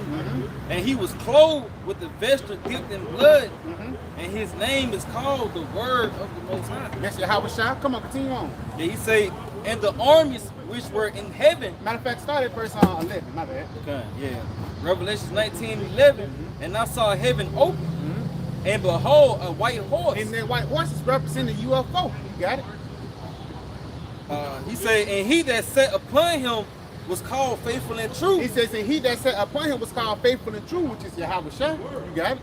And in righteousness he doeth judge and make war. It says, in righteousness that he judge and make war. Just going back, the Lord, he's not going to meet you as a man. He's going to meet you as a divine force. And that's how the Lord is going to get ready to glorify his name. He's going to get ready to glorify his name by bringing down Esau and raising up the children of Israel once again. Like he did into Egypt in a past life, he's going to do into Egypt in this lifetime again. And again, that word Egypt only goes into bondage. You got it? His eyes was as a flame of fire, and on his head were many crowns. It says on his head were many crowns, man. Because those many crowns, it's not talking about like the Lord got 4 crowns on his head. Those many crowns represent he's going to come and take the rulership of Esau Edom, this beast system. NATO and the EU, which was signed in 1958 on the Treaty of Rome. The Lord, he's going to come and take down this beast system and bring up a system of righteousness, man. Some more on that? Come on.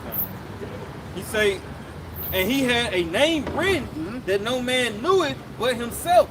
You got it? But Come he on. himself. But he himself, you got it? And he was clothed with a vesture dipped in blood. Come on. And his name is called the Word of the Most High. And this talking about Yahweh Shai, get Isaiah 63 and 1. Because this, when Yahweh Shai come, he's not going to come in hugs and kisses. He's going to come with a vengeance. Y'all saw?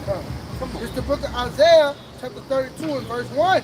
Behold, a king shall reign in righteousness. A king shall reign in righteousness. And who is that king? Yahweh Shai. You know, and then it's Moses, and then it's on down with the elect, man.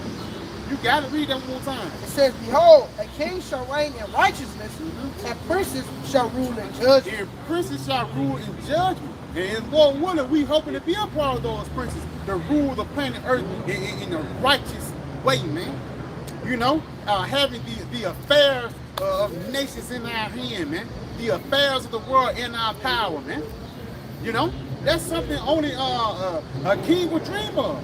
But these niggas are not willing to know about the dangerous times that Yahweh Shai is bringing upon the planet Earth. And after those dangerous times, how life is going to come upon the planet Earth. You got it, huh? Yeah, Isaiah 63 and 1. Who is that cometh from Edom with dyed garments from Basra? Now, right there, your number one question right there, who is Edom? And number one, who is Edom? Number one, who's coming, man? We know who's coming. Yahweh Shai. Who is Edom? Why he coming from Edom? Like that, Why he coming from Edom, man? You see what I'm saying? We show you that Yahweh Shai, it tells that the Esau is the people that he have indignation for forever. Roughly paraphrasing, man. You got to know out that's the spirit, though. You got it? He say, he said, who is this that cometh from Edom with dyed garments from Basra. This that is glorious in his apparel. Right there, it says with dyed garments from Basra. Basra was the capital city of Edom. Just like America is one of the capital countries of these Edomites. You think about the world, the first thing these people are going to think about is America. They're not going to think about China. They're not going to think about Africa. They're not going to think about Asia. The first thing they're going to think about is America, man. You got it? He say, this that is glorious in his apparel, traveling in the greatness of his strength. And traveling in the greatness of his strength is through those chariots, man. Something that these corner people, the world have never seen. You got it? I that speak in righteousness, mighty to save. Wherefore, It says, I that speak in righteousness, mighty to save. And that's our Redeemer. That's why you go into the scripture, it says, no man shall save thee. But it says in Isaiah the 47th chapter, I will not meet thee as a man. You know? You got it? And it says what? Mighty to save. To save us from what? The fucking missiles, man. This the only way you're going to be able to escape the missiles is through a chariot. How you guys doing? Hey, how's it going? Smells good. Pretty good. I like the incense. Appreciate it, man. Appreciate it. And just like how the Lord destroyed Sodom and Gomorrah with fire and brimstone, he's going to destroy America with missiles, man. And rightfully so. You got it? he said, wherefore art thou red and thine apparel? Yeah, art thou red and thine apparel, and that redness is actually representing how much bloodshed he's going to shed, man. You got it? Are thy garments like him that traded in the wine press, in the wine fat? In the wine fat, come on. I have trodden the wine press alone, and of the people that was none with me. It's showing you that the Lord, he's getting credit for this, man. He ain't like say, and Michael and this, that. Yahweh Shai's gonna get credit for this, man. For taking down the nation of Edom. He's gonna be pushing out the orders, man. You know, and there's nothing you can do. It ain't like a nigga, you know, that got a strap on when the chariot's coming, he gonna be shooting too, and all of a sudden he gonna get praises too. No! All praise is gonna go to Yahweh Shai. You guys know, I'll continue on. He said, I have trodden the wine press alone, and of the people that was none with me. For I will tread them in my anger. I will tread them in my anger, come on. And trample them in my fury. Trample them in my fury, which shows you once the Lord come back and visit the so-called white man, it's going to be a flawless victim. It's not like Esau going to have a good fight and things like that. No, Esau is going to be taken out by Yahweh Shai, man. Swiftly. It's going to be a beautiful thing. You know, it's like Mike Tyson versus a baby, man. You got it? And their blood shall be sprinkled upon my garment, and I will stain all my raiment. And that's just showing how much bloodshed that the Lord is going to come. You can give me that Matthew the 10th chapter, 1. And he said, I have trodden the wine press alone, and of the people that was none with me. For I would tread them in my anger. I will tread them in my anger. It's a God now, man. Isaiah the 63rd chapter is telling you something different, man.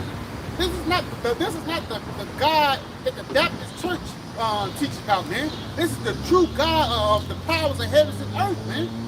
You got it? He said, if I would tread them in my anger and trample them in my fury. Trample them in my fury. That's like you stomping somebody out, man. You got it? He said, and their blood shall be sprinkled upon my garment, and I will stain all my raiment. And I will stain all my raiment, just showing you how much bloodshed it's going to be. Probably got that Matthew card. You got it? The book of Matthew, chapter 10 and verse 34, it says, think not, I am come to send peace on earth. You think the Lord going to come and send peace on earth? No, when the Lord comes, it's actually going to be a step of the transfer of rulership. The king showed up, man. You know? Now this is his. Now it's his time to start. Hold that second Ezra 67. You got somebody. Come on, get into it. Yep. The book of Jeremiah 23 and verse 19. Behold, a whirlwind of the Lord Yahweh Shai is going forth in fury, even a grievous whirlwind. It shall fall grievously upon the head of the wicked. It shall fall grievously. Look up that word grievous, Papa Pasha. It says a grievous whirlwind is going to come upon the head of the wicked. And that grievous whirlwind is going to come by the form of these UFOs, man. You know, it's going to come in the form of these, with these UAPs now. Area phenomena. Because ultimately, these pass the law of physics, man. These different things is something that Esau can't fight. It can cloak itself. It can transfer into a cloud. It can shoot out weapons. You know what I'm saying? It can come to small as a fly. The fly just got it, you know. It can come as small as a fly, man. You know. You got to read that word grievous. Yeah, grievous in the Strong's H 2342. It says to twist, to whirl, to dance, to write, fear, tremble, Tremble, come on. travail, be in anguish, Be in anguish, come on. be in pain. Be in pain. And that's why it says, I shall tread them in my anger, man. Yahweh Shemel Shai is going to get ready to fuck Esau up for the lack of better words, man. This is going to be something that the world have never seen before. And rightfully so, because Esau, he been fucking everybody else up. Look how he did us. Look how he, you know, it's really a build up to us. Look how he do Moab. Look how he do Elam. Look how he do Japheth and Hom. But look how he do the nation of Israel, man. We're treated as the scums of the earth. It's getting to a point where he kill our babies. You know, he even kill them in the womb. You got to walk. Come on. Back in Matthew 10 and 34, it says, think not that I come to send peace on earth. I came not to send peace, but a sword. I came not to send peace for a sword, but that's that grievous whirlwind that the brother Zion one just poured out, man. Come on. Oh, you got some more? Give me some more. This is the book of Nahum, chapter 1 and verse 2. It says, Start at one. God, it says the burden of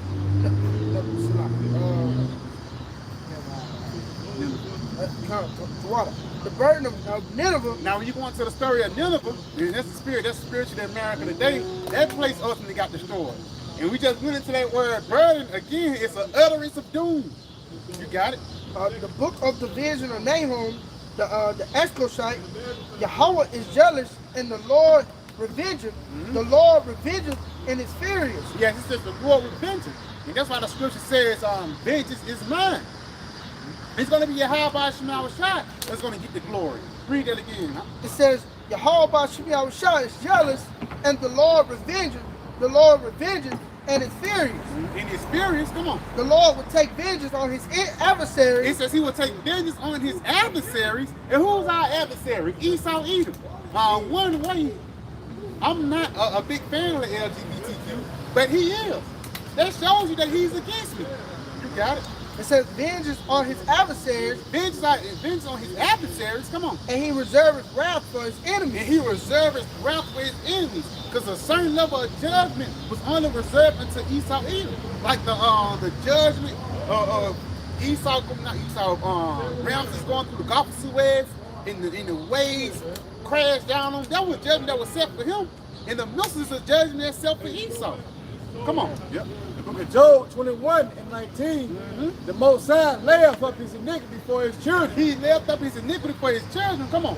He rewarded him and he shall know it. And he will warn him and he shall know it. And it's not no coincidence that Oppenheimer came out, man.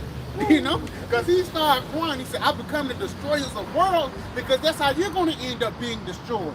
The same thing that you got to walk your way up is going to be the same step that you're going to have to take to walk your ass back down, Esau. You know? You got it up. Yep. Verse 20, his eyes shall see his destruction. His eyes shall see his destruction. And that's the spirit when the nukes go off, it's going to be like a big bang. It's going to be Edomites that's going to know it's the end. You know? Come on.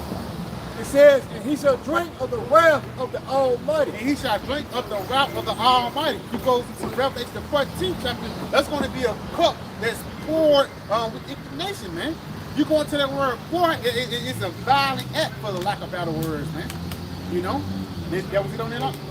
Come on. Back in that Nahum 1 in verse 3, it says, the Lord is slow to anger. It's slow to anger. And great in power. And great in power. And will not at all acquit the wicked. Why he ain't going to acquit the wicked? Because he's building the case up on it. That's why it says he's slow to anger. Like a RICO case, you know, first time I caught him selling dope. Nah, somebody said, man, just sit back, man. We finna build up a case on this nigga. Because we're not trying to give him 5 or 10 years. No, we're trying to put this nigga away for life. You know? You got it? It says the Lord hath his way in the whirlwind, and in the storm and the clouds are the dust of his feet. Yes, because the Lord, he controls the heavens, man. And that's how he is going to come. People say, yeah, I want to go to heaven. I want to go to heaven. You know, the Spirit is the heaven where the Heavenly Father dwells. And this is a heaven that's actually right above your head with a cloud and tempest in it. You got it? I got that word. Quit. Come on. This is the word acquit in Nahum 1, in verse 2. It's the Strong's H5351. This gives to the Strong's definition. It says all together. No, it says and all together be blameless. To be blameless. So Esau's not going to be found blameless in these latter days, man. Cleansed. Be clearing. Cut off. You got it? Come on. Be desolate. Be free. And behold, guiltless. And Esau, he's not guiltless, he's guilty. Give me Wisdom of Solomon 1 and verse 7. Read that again, huh? It says to be. It says, behold, guiltless. It says, be innocent. By no means. Be quick. Believe unpunished. But the Lord is ultimately going to punish this guy. That's it. Come on. And Wisdom of Solomon 1 and verse 7. He said, for the Spirit of the Lord filleth the world. The Spirit of the Lord filleth the world. How is that happening through this world coming out? Come on.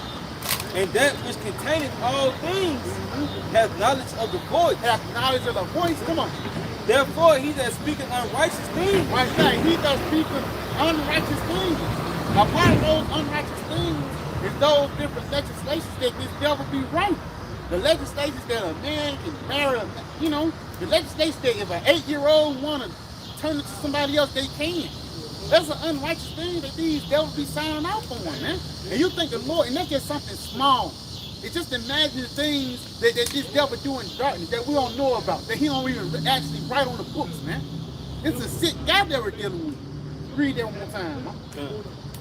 He said, therefore, he that speaketh unrighteous things cannot be hid. Yeah, Esau cannot be hid on the planet Earth, man. Because ultimately the Lord, he's going to reveal this devil. You got to decide. Going to that speaker, Revelation 13 and verse 6.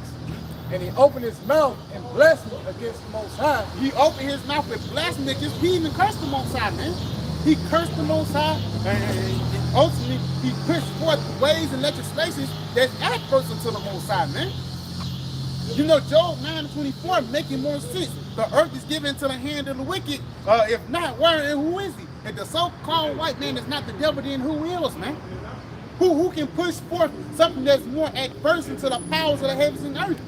And that's how you know that this guy, he's the perfect role. He was the perfect guy that fit the role of the devil, man. You got it, huh? It says to blaspheme his name and his tabernacle. In his tabernacle, come on. And them that dwell in heaven. Because ultimately, like we are the temple of the Most High, he's going to try to blaspheme us. You know, basically put tribulation upon us, whether it's throwing dirt on your name, whether it's saying we're just a whole bunch of crazy guys. But hey, guess what? Through the Spirit, we're the guys with the most sense, man. You know, because we have the understanding of the Bible. Unlike the rest of these Christians, man. You know, Big Shirley's, you know, auntie mamas, the Lord, he's finna get ready to take these people down. Because you thought that the white man could be saved, you thought he was all good, but when he came to you, you found that he was a fucking serpent, man. You got it. That's why it says he cannot be hid. A snake can't hide as it's a worm. He can't hide as a worm for that much longer. Oh, if that motherfucker tongue start coming out, the rattlesnake, the tail starts shaking, you like, that ain't no worm no more, man. You can see the scales. You got to come on, back you up. Isaiah 32 verse 5, the vile person shall be no more called liberal. It says the vile person shall no more be called liberal, man. Esau is not going to be the guy who you thought he was. He's not going to be a father figure no more. Because that's who's a father figure right now, a fucking white man, a so-called white man. That's who you want to be when you grow up, man. Especially if you under the banner of an African American. Come on. It says, nor the child said to be bountiful, but the vile person will speak villainly. It says the vile person shall speak villainly. Look up that word villainly, man. Because we already know, I think that word child, it actually goes back to a villain. That's how Esau is. He's the evil villain upon the planet Earth. Like the Joker, I like to think of him on Dr. Finley, Batman. Big fat Edomite banker with a tuxedo, with the eye monocle, with the Monopoly hat. You know what I'm saying? That's the guy that the Lord got in power. He's the villain to try to put hell upon us upon the planet Earth.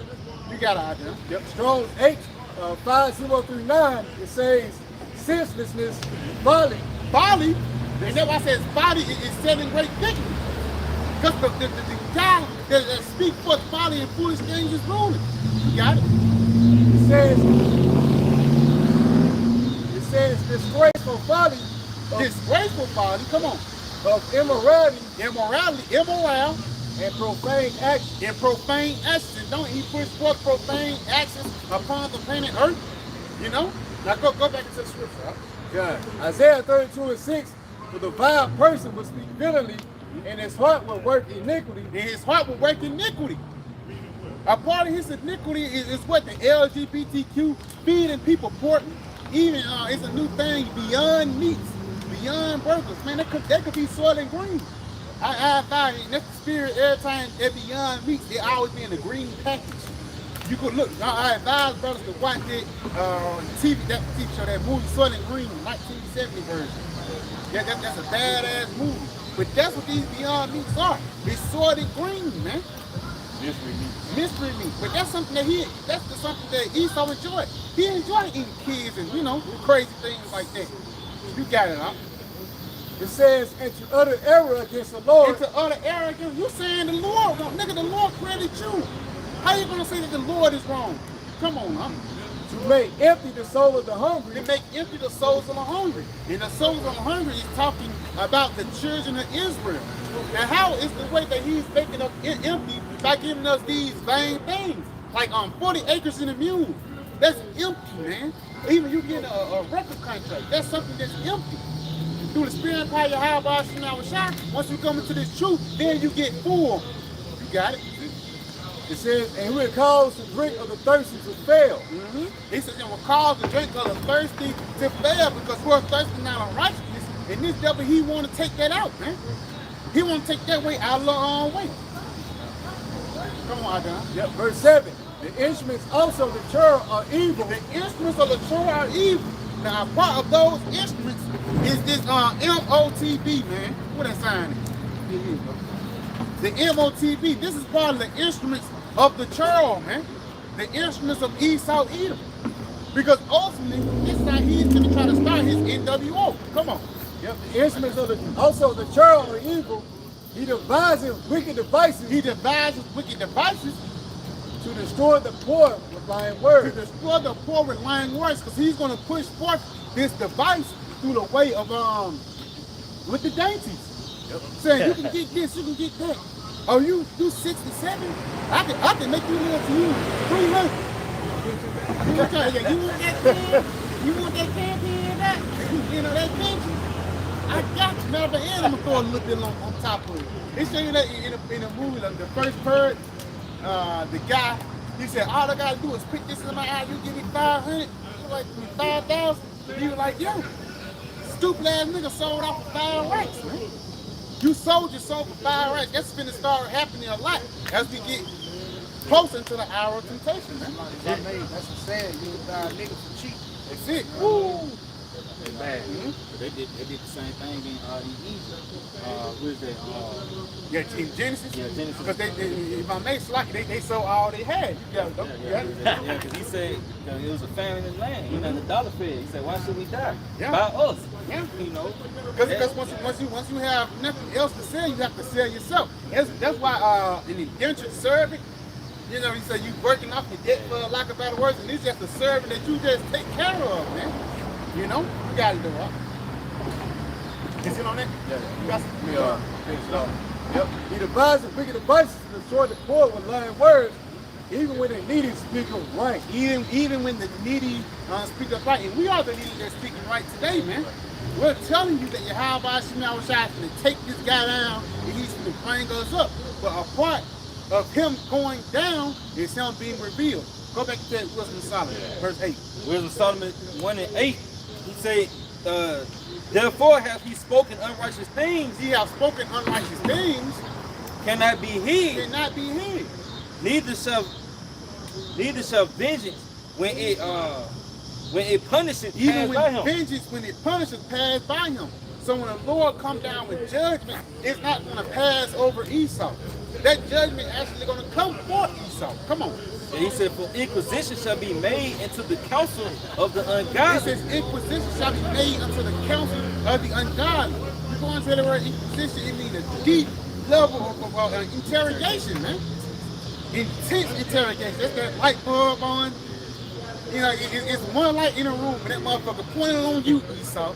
You know, there's one light. You know, ain't no light. It's dark as hell, this motherfucker, but it's one light that's shining on Esau ass, man.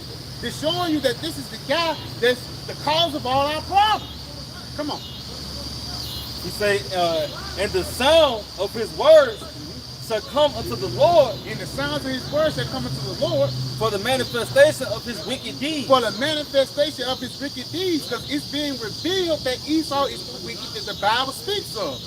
Job 9:24, the earth is given to the hand of the wicked. If not, because of the faces of the judges thereof, if not, who is the so-called white man is not the devil, then who is, man? That's something that vocab alone can't break down, man. You know, come on.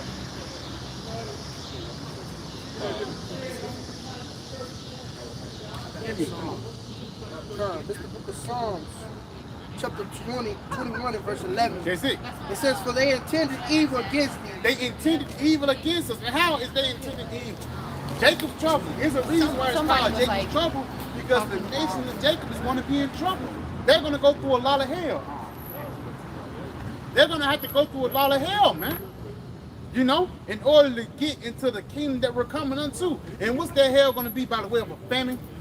You know, by the way, you know, you can lose your kids, your money, your clothes, you can lose everything just for the Lord to help you out again.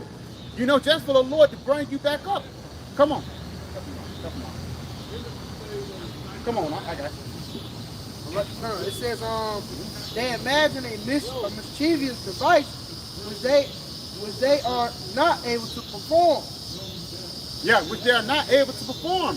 They will not be able to perform this NWO, this single, which ultimately is going to lead unto their downfall, which ultimately is going to lead unto their end. Come on. It's Job 20:23. Job 20 and 23, come on.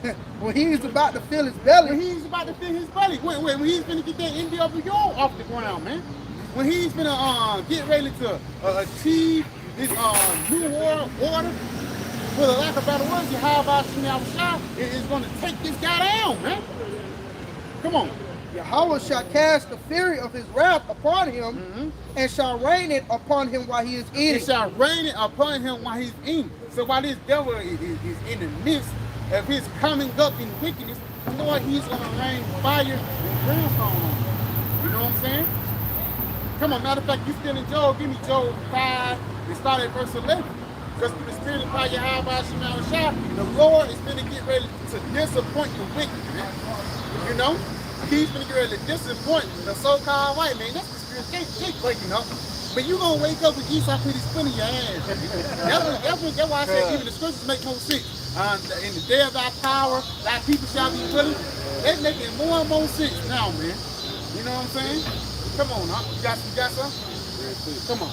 It is Wisdom of Solomon, chapter 2, and verse 4. Ooh, come on. He said, and our name shall be forgotten in time. Yes, because ultimately Obadiah 1 and 18 is going to happen, man. Come on.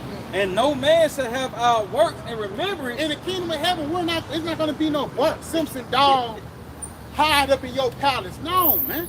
It's not. It's going to be no remembrance of this nation, of this kingdom. Ultimately, it's going to be like a bad-ass nightmare. Come on. He said, and our life shall pass away as the trace of a cloud. It says, our life shall pass away as a trace in the cloud. It's that 1 minute, it's gone the next. A quick rulership. That's why it says, the joy of the hypocrite is but for a moment.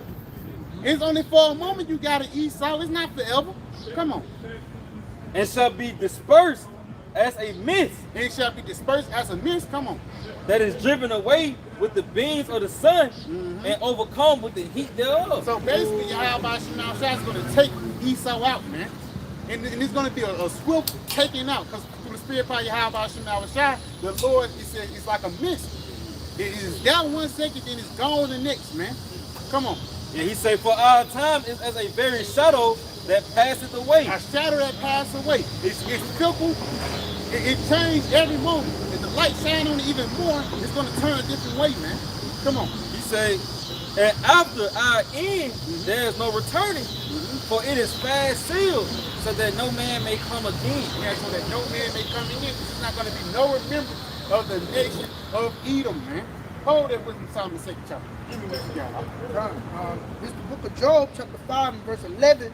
It says, to set up on high those that be low. It says to set up on high those that be low, which is talking about us, the nation of Israel, which we are in a lower state right now. Come on.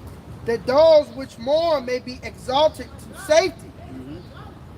Yeah, it says that those that mourn be exalted into safety. And the brother Zion was just mentioning about it earlier. Let her go into the house in the morning and go into the house of feasting. You know? Because we're sighing and crying and praying and hoping that the Lord come deliver us from the so-called white man. You know, because it ain't like we're going to be able to deliver ourselves, man. We're doing this work. You know, we continue to, you know, do the things to perfect us in the spirit. So in order when Yahweh shall come, we can be made a chaste virgin and get called upon those chariots and get preserved from the heat, man. Come on, man. Second Ezra 15 and 7, it says, therefore saith the Lord, I will hold my tongue no more as touching their wickedness. That's the Lord. He's not going to sit back and let wickedness continue to go. We're not going to sit back and let wickedness continue to go, man. Come on. Which they profanely commit, neither will I suffer them in those things in which they wickedly exercise themselves. Behold, the innocent and righteous blood cried unto me, and the souls of the just complain continually. He said, and the souls of the just complain continually, man. We're sighing and crying for all the abominations that get done in the midst thereof, man. Every day you wake up to be vexed with the filthy conversation of the wicked, man. I don't see how niggas have fun in Babylon. Let's say even if you go out, even if you step out, it's gonna be something that's gonna grieve you into your heart. That's the same thing that you think Lot was having fun in Sodom and Gomorrah, man. Lot was pissed. Even if Lot tried to have a relaxed moment, it was always a reminder where he was at, man. That's the same thing with us. Yeah, the Lord's gonna always remind you daily you're still in Babylon, you're still in captivity, man. You know? Go back to that Job. Job chapter 5 and 11, to set up on high those that be low, that those which mourn may be exalted to safety. It says those that mourn may be exalted unto safety, man. Come on. He disappointed the devices of the crafty. He disappointed the devices of the crafty, so that their hands cannot perform their enterprise. And what's their ultimate enterprise? That NWO. And even when you go into the word crafty, it means subtile. You can be subtile in righteousness, but also this damn devil, he's being subtile in wickedness, man. That same subtile spirit that was there in the garden, he's coming back and better than ever, man. You know? He's coming back and better than ever. Come on, you got something up? No. Come. Matter of fact, go back to that Wisdom of Solomon, huh? Yeah. Verse 9. Verse 8. Wisdom Solomon 2 and 8. He said, let us crown ourselves with rosebuds before they be withered. Come, read that one more time. Okay. Let us crown ourselves with rosebuds. Let us crown ourselves with rosebuds. Basically, and that's heavy too. Even that was a attire that the Caesars used to wear. It wasn't rosebud, but it was something like that. But for lack of better words, that's not a forever crown. That's a temple crown. Because ultimately, those roses are gonna die. Come on. Before they be withered. Before they die. Because ultimately, you can try to it can be pretty as hell, it can look good in the motherfucker, but through a couple of days, it's gonna start withering, man. It's gonna start getting flaky. It's gonna start falling apart until ultimately it comes dust and ashes, man. You got it? He said, let none of us go without his part of our voluptuousness. Come on. Let us leave tokens of our joyfulness in every place. Because that's why Esau, he's taking over the whole world in wickedness, man. He's trying to live it up. And he's trying to push forth his misery, love, company spirit. His Babylon juice, the wine of America is getting pushed forth all throughout the whole planet Earth because this devil want everybody to join in with him. Come on, huh? For this is our portion, and our lot is this. Come on. Let us oppress the poor righteous man. Let us oppress the poor and righteous man. And how he's gonna do, how he's doing it today. They got baby mama drama and shit like that. They got child support, for lack of better words. And you just even living every day, you going inside a shop. The first thing they're gonna label you as a nigga, come in there, hurry up and buy spirit.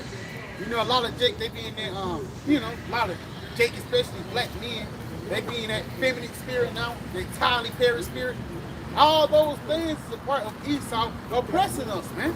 The food they give us, niggas eat McDonald's. It was I just seen some shit of Fox 6, they played something. A young little girl with the McDonald's and got burnt by a chicken nigga, man. Yeah, the girl got 300-degree burns through a fucking chicken nigga. You shouldn't be eating it in the first place, man. Come on, huh? Yeah, bioengineered foods, man.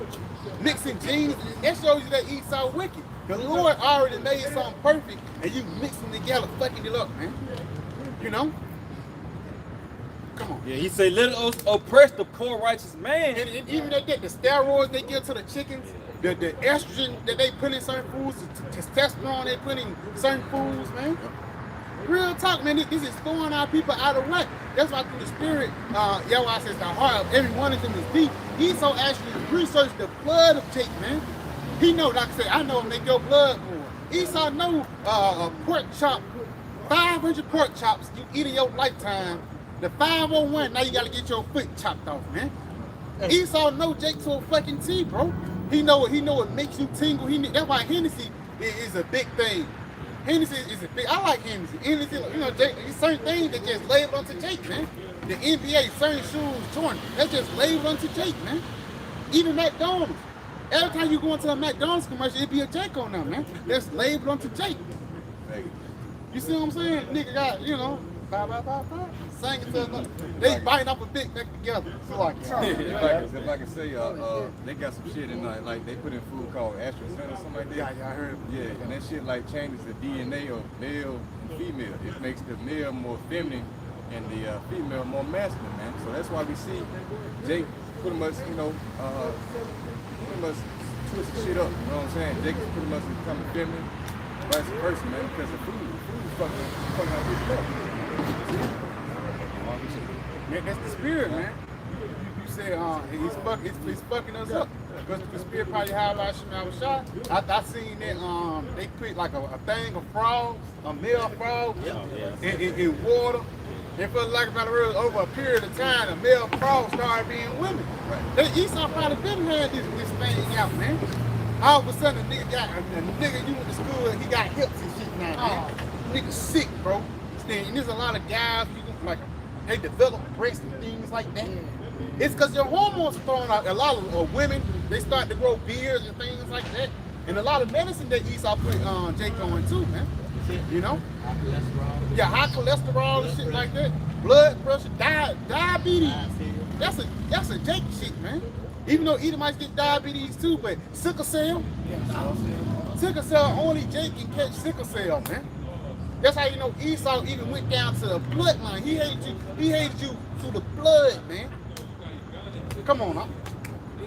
Yeah, Ezekiel the 4th chapter. Thou shalt eat thy bread defiled amongst the Gentiles, man. Through the spirit by Yahweh Shemal Shah, because just going back, that's how he oppressed the poor. Matter of fact, I get that too in Wisdom Psalm, the 2nd chapter. Yeah. Yeah, this Wisdom Psalm 2 and verse 11. In verse 10, he said, let us oppress the poor righteous man, and let us not spare the widow. Let us not spare the widow. So Esau, he don't feel sorry for you because you old. He don't feel sorry for you because you young. He don't feel sorry for you if you just a woman. He still hates you, man, to the core. Because, hey, that's why I said, his brother mentioned earlier, your covenant with death shall be disannowed. That relationship between Esau and Eve is being broken up, man. He don't love you like he used to, man. Back in the slavery days, that mountain spirit. Now you just a jigaboo in his eyes, man. Yeah. Come on. Yeah, he said, no revenging the ancient gray hairs of the age. He don't care about the old. Guys, that pension fund, nigga gave you 30 hard years, man. And he gonna take away you till you 80 years old, just so you can get a certain amount of years, a certain amount of money. Come on, man. said, let our strength be the law of justice. The law, statutes that Esau created. Come on. For that which is feeble is found to be nothing worth. Therefore, let us lie in wait for the righteous. Let us lie and wait for the righteous. Bible, what y'all give me Psalms 20, like verse 6. You gotta read them or something. No, he said, therefore, let us lie and wait for the righteous, Let us lie and wait for the righteous. because he is not for our He turn. is not for our turn. That's why through the Spirit by Yahweh Shema Shah, the Lord, he said in Revelation 12th chapter that Esau is going to come after those that have the testimony of Yahweh Shah, which is the spirit of the prophecy, man. Come on now. Matter of fact, you did Revelation 12 and 17 for me. Read that again. Yeah, he said, therefore, let us lie and wait for the righteous, because he is not for our turn. He is not for our turn, because we're totally contrary unto these people today. Come on. And he is clean contrary to our doings. We're clean contrary to these people doing. We're not, we don't celebrate Christmas. We don't celebrate Thanksgiving, man. We don't celebrate these American holidays, man. And we're not conforming to this society. That's it. Come on. He upbraided us with our offending the law. Yes, because you offended Yahweh Shema Shah. That's why we get on Esau, man. You know, we prophesy against Mount Seir for the things that he pushed forth. You know, you can go into the, keep on saying the LGBTQ, but even the chemtrails that he sprayed, the fluoride that he put in water, the plastic that he put out, he even hurt the wildlife. It was an article that just came out on RT News about how cocaine bricks was found in the ocean, and now sharks, they addicted to coke now. You heard about that little Cocaine, cocaine yeah. yeah. That's how you know Esau got everybody strung out on drugs, man. Everybody up on the planet Earth is strung out on drugs because of Esau. He got the bell, a whole key, not a bell, he addicted, he killing shit. The shark, they said one shark grabbed one and just sped out. And it was an experiment. Don't imagine what happened when the real thing happened. Come on, huh? Yeah, he said, and he is clean contrary to our doings. He upbraided us with our offending of the law, and objected to our infamy, the transgressions of our education. Yes, because we get on Esau for the bullshit that he pushed forth, man. Yeah. You know? And that's why Esau, why Galatians the 4th chapter, the 16th verse, it says, am I therefore become your enemy? Because I tell you the truth. We telling you that the Lord is going to take your ass down, he's going to bring us up, and now a beef started. Come on, huh? Yeah, he said he professed to have the knowledge of the Most High. And we do. That's why we go precept upon precept, line upon line, here a little and there a little. Come on. And he called himself the child of the Lord. Yeah, we're claiming ourselves to be Yasharala. And they false claiming Yasharala, man. You know, because for lack of better words, I'm not saying everybody over there in Israel are fake Jews. There's still some Jews over there.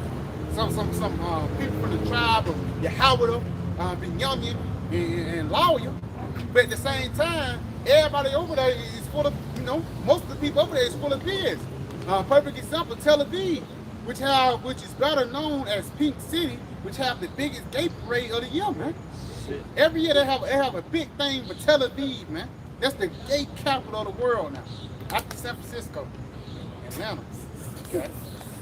He said he was made to reprove our thoughts. He was made to reprove, was made to get on Esau. We was actually made to prophesy against Mount Seir. Come on. You got something? Yeah, go ahead and get what you got there. You got something? Yeah, we was made to get on Esau, man. To prophesy against Esau's wickedness and all the things that he have done. You know? Because through the spirit by Yahweh Shema Shah, the Lord, he have already revealed this devil, and the next step is just to take this guy down. Come on, huh? Yeah, he say, yeah, this Psalms 50 in verse 21. He said, these things hast thou done and not kept silent. And I kept silent. The Lord sat back and let Esau do these things. Come on. Thou thoughtest that I was altogether such as one as thyself, but I will reprove thee and set them in order. And set us in order. Come on. Before thy eyes. So before Esau's eyes, the Lord, he's bringing up the nation of Israel, man. He's bringing up the next guys that's going to take charge and rule. Some on it? Yeah, one more. Come on. Now consider this. Now consider this. Ye that forget the Most High, lest I tear you in pieces and there be none to deliver you. And there be none to deliver you, man. That's why it's good to lean upon your how about you now instead of lean upon Esau. You know? You gotta It's the book of Habakkuk 2 and 5. It says, yea, also because he transgressed by wine, he is a proud man, neither keep it at home. Neither keep it at home. That's how you know that his wickedness has spread throughout the whole planet Earth. He affected everybody with this disease. Come on. Who enlarges his desire as hell and is as death. It is as death because wherever Esau goes, death follows. He went over there in India, people started dying. In South Africa, people started dying. Don't mention the Middle East. People getting knocked off left and right. Because Esau over there, man. You got it. It says, and cannot be satisfied, he gathered unto him all nations, and heapeth unto him all people. Yes, because he bringing everybody together and mixing these different cultures, these different wickedness, and bringing them to you. It's like mixing brown liquor, white liquor. You know what I'm saying? You got different type of liquors you mixing together and you taking it to the head, man. Yeah, apple juice. Hey, nigga, throw some Clorox in there, man. You know? You got it. You got it out there. Good. In the book of Psalm 10, verse 17, it says, Lord, Yahweh by Shemashah, thou hast heard the desire of the humble. Thou hast heard the desire of the humble. Come on. It says, thou wilt prepare their heart, that will cause thine ear to hear. Yes, because he says thou will prepare thine heart. And how is the Lord preparing our hearts? Through teaching, man. And going through these different things that we go through, man. You know? Read that one more time. Huh? Yep. Psalm 10 and 17, it says, Lord, thou hast heard the desire of the humble, thou wilt prepare their heart, thou wilt cause thine ear to hear. Yeah, that will cause thine ear to hear, man. The Lord, he prepared our heart through teaching, man. Teaching his word, being edified, being built up through the spirit in order to be delivered for a lot of times, man. You know, you got to know John 1. Verse 18, it says, to judge the fatherless, To judge the fatherless and the oppressed, and the oppressed, that the man of the earth may no more oppress. yeah, that the man of the earth may no more oppress us. The Lord, he's going to end up taking out Esau of the so-called white man. And that's a major part of our doctrine, man. The downfall of this kingdom and the bringing up of the kingdom of Israel. This is how you get a peace of mind. Because the guy that's been whooping your ass for years, the Lord, he's going to bring him into shackles, man. It's like he's going to bring him into shackles, and you're going to have the key to it, man. You know? Come on, I'll get in here. It's the book of Ezra 7 and verse 10. It says, for Ezra had prepared his heart to seek the law of the Lord, and to do it and teach it in Israel, statutes and judgments. Yep, come on. Now this is the copy of the letter that the king of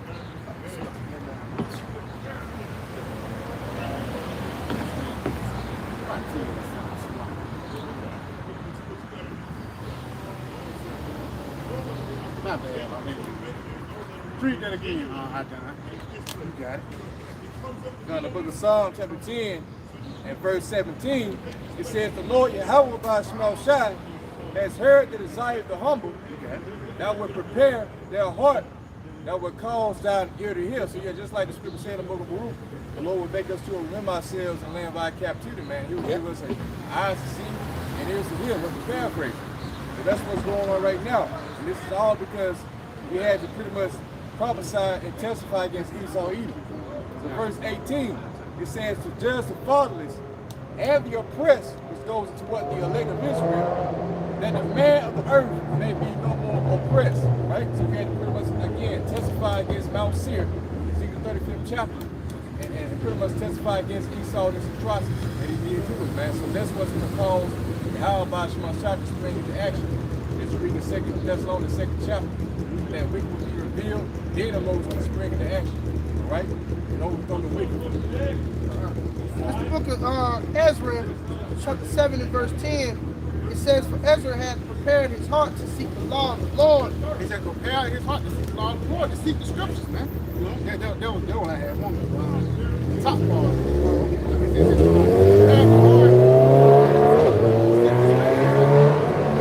Because guys like that, they're not seeking the scriptures. They're not seeking the way of mercy, man. You know, because they're too busy in the word. And that's why Esau is Esau got a lot of these niggas in the chokehold, man.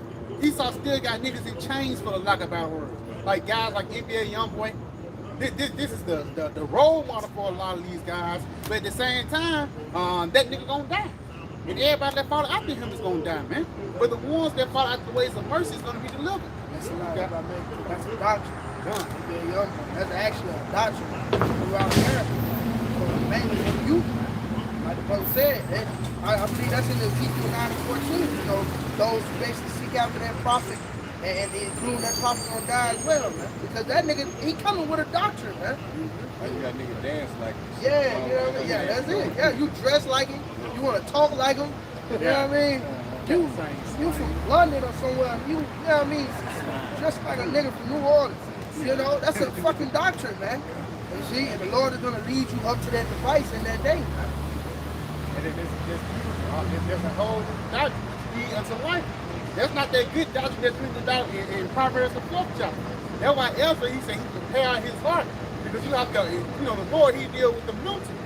Because again, you ain't got to say physically, yeah, I'm with America. You could be a Dr. Umar. You could be a supremacist, you know. You can be whatever you want to be. But if in your mind, through the spirit, you still want this place to be here, because a lot of guys, they claim they hate America, they claim they hate the white man, but at the same time, you want a village in Texas on a black dollar, man. That shows that you still want to be in this society instead of you want to be with the Lord. You know? You got it, bro. Yep, again, Ezra 7:10. Ezra has prepared his heart to seek the law of the Lord and to do it and to teach in Israel statutes and judgments. To teach in Israel statutes and judgments. And what one thing that we're teaching you about? We'll teach you about the so-called white man and his fucking wickedness, man. We'll teach you about how the Lord's gonna come and take this guy down, and ultimately how Yahweh Shema Shai is gonna raise us right back up, man. Because again, you go into the articles about what this devil guy is doing, a lot of the things that this devil guy already on the books. Because I was watching this documentary about the Declaration of Independence.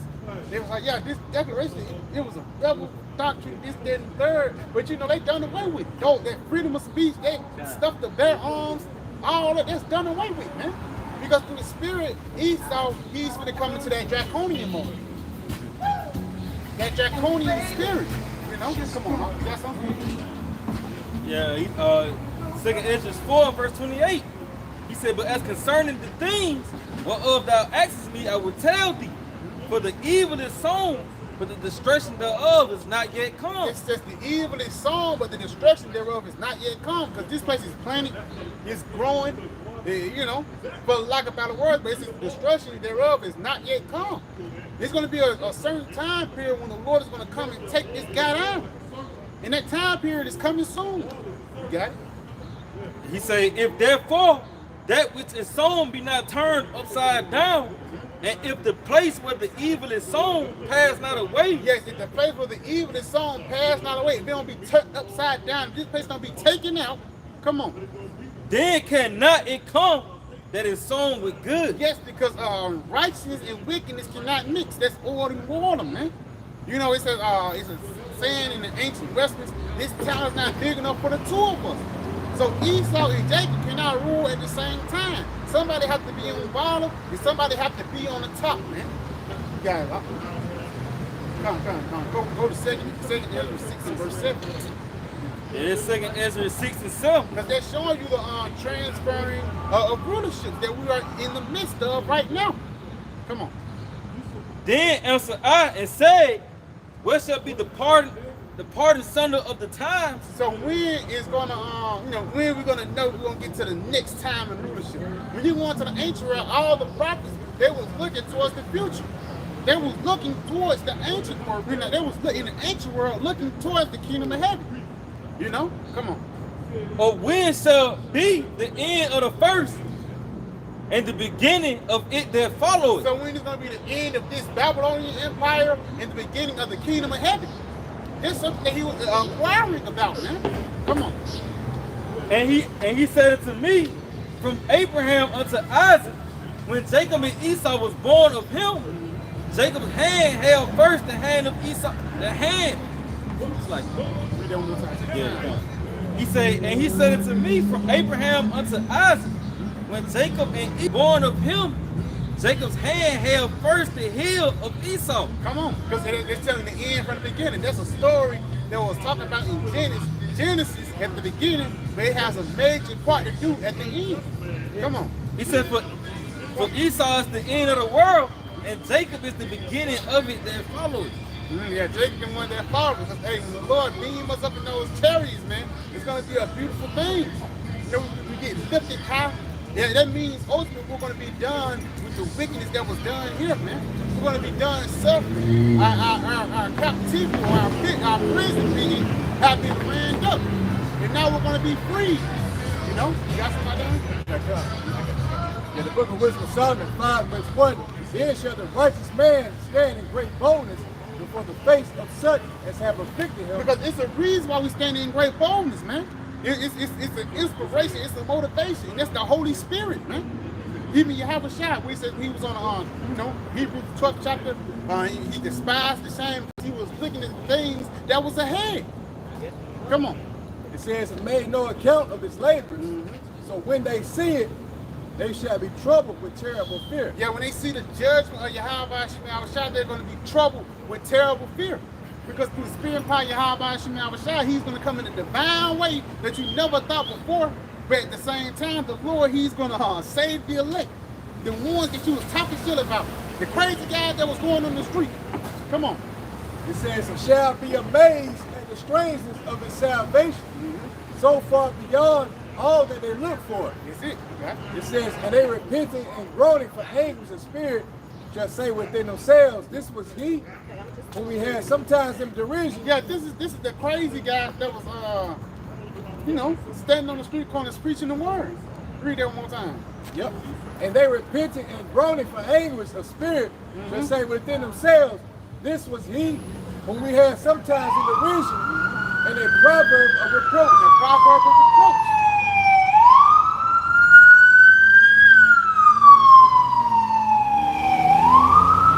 Yeah, basically, this is the guy we was talking shit about that we thought that he was just going to continue to be a nigga, man. This is the guy that we thought he was going to continue to smoke blunts. To tell you that in 1 Peter, the 4th chapter, that he run out in the same access that he used to.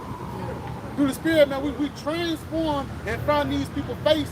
We're not that old guy, Brian, tell you, you're not the same guy, fellas love. That's a good thing. Because we're ultimately changing for the better, man. We're coming through the Spirit, we're trying to become our best forms. You know, sometimes like the whole people who go to the world, they don't even recognize it. Yeah. You know, because they glow upon you, man. The whole bunch of y'all was shine, man. Yeah, pretty much like I said, once you begin to separate, man, now your folks looking at you funny. Yeah, you ain't the same person that you used to be. You know, that's really a blessing. That means that what? You start to depart from the ways of Esau. You see, from that nigga culture, you started gravitating toward the spirit of Yahweh Shah.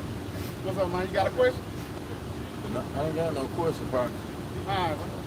But God be with all of y'all. That's a warhead, though. That's a nuclear warhead, bro.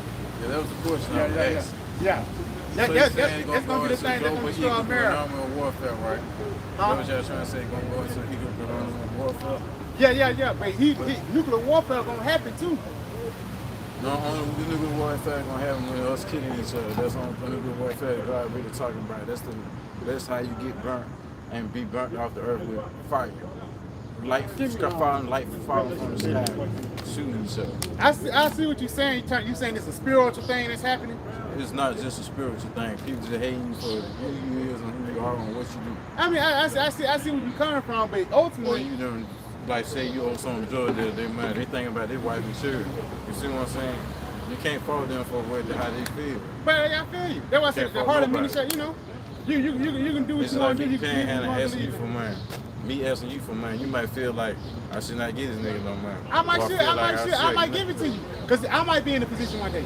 Yeah. I might be in your position before. That's what I'm saying. Like you got a good aspect on you stuff see what too. I'm saying? You know, I see what you're saying. But I might be in your position before, and I'm like, damn, I remember when I was like that. Well, I can say it like this. I can say, I don't believe in God, but I believe you should treat everybody the same way God said you treat the people. But you said you don't believe in God? Yeah. But I mean, I believe in God. But I done seen You better don't, days. you said you don't believe in the God that they taught you back in the day. I believe in such of a God. I don't believe in like he's a spirit. I believe he walked with us every moment, every day. Hey, he in all things. Yeah. You know that dude. You say that give me what Like God give you 7 2 and senses. verse 1. Give The you Lord, 7 senses to know right from wrong and right from evil. Also, he give you the senses not to go to them places, but you still go to them places because you're naive. but like I say, the Lord, he make everything. Do you know too? It says the ways of man is in the Lord, and a man can't understand his own way. Yeah, The power of the tongue. Yeah. He control your tongue. He control everything. That's exactly what you were getting at. You see what I'm Power saying? of the tongue. If you say it out your mouth as it should be, what Yeah. he says in the Bible. But like even when I asked you about the nuclear missiles and stuff like that, you know the Lord, he created that too. No, the Lord didn't create the nuclear missile. Man. Mankind, he created mankind. Mankind created the image. But do the Lord deal with mankind? Mankind created the image. Give me that. Let me get this right real quick. This is the book of wisdom of Solomon, chapter 12 and verse 1. It says, for thy incorruptible spirit is in all things. Read that one more time. It says, for thy incorruptible spirit That's God. is in all It's things. in all things. The Lord, he's in all things. He's even in wickedness.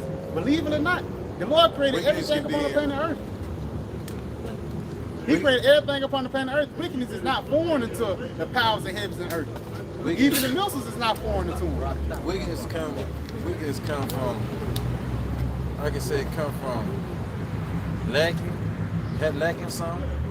That people always picking on you, now you want to back out of it. Or wickedness come from having too much and you still want that. Man, I see what you're saying. Give me what you got. Real quick, Isaiah 45 and 7. He said, I form the light and create darkness. So even you being greedy or something, the Lord made that happen. Come on. I make peace I make peace and create and evil. create evil. So you be in the bad situation, you can be homeless, you can be fucked up. You can be in the midst of World War III. The Lord created it. Come on. I, the Lord, do all these things. How the Lord do all these things. Now get Can I what you say got. something? Get that out. Come on. This Proverbs 20 and 24. Come on. Man's goings Trying to are tell of the Lord. Man's going for other Lord. So hey, wherever the Lord want to happen, you can do it.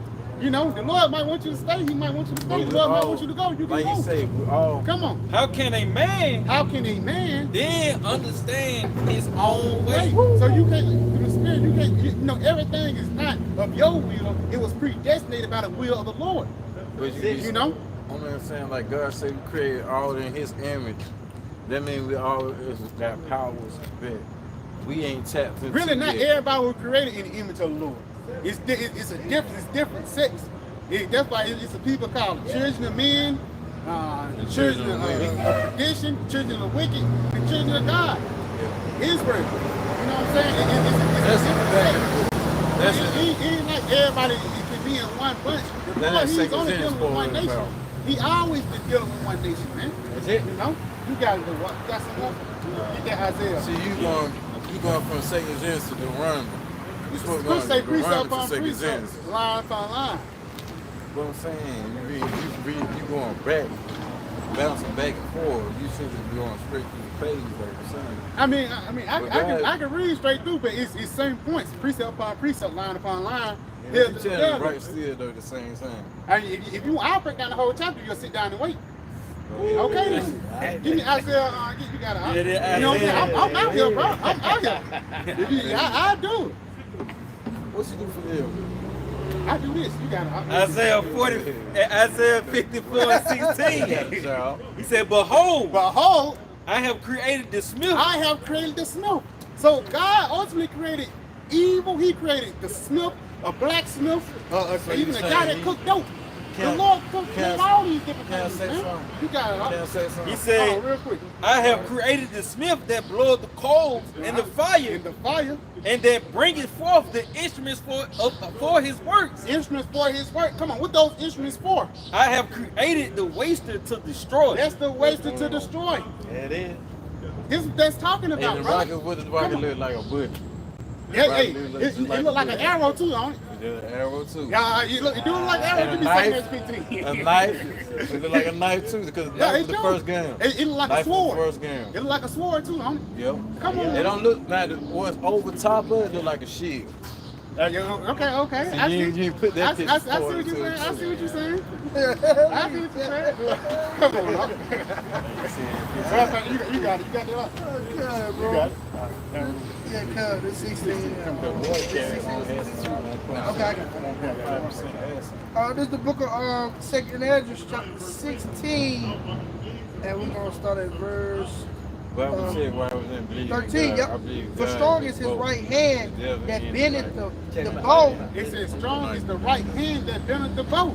Now you know those ICBM missiles, they actually in the silo. That's what pushed the rocket out. You see what I'm saying? You got it? His arrows that he shooted are shot. Hold on, real quick. He says his arrows. Hold on, real quick.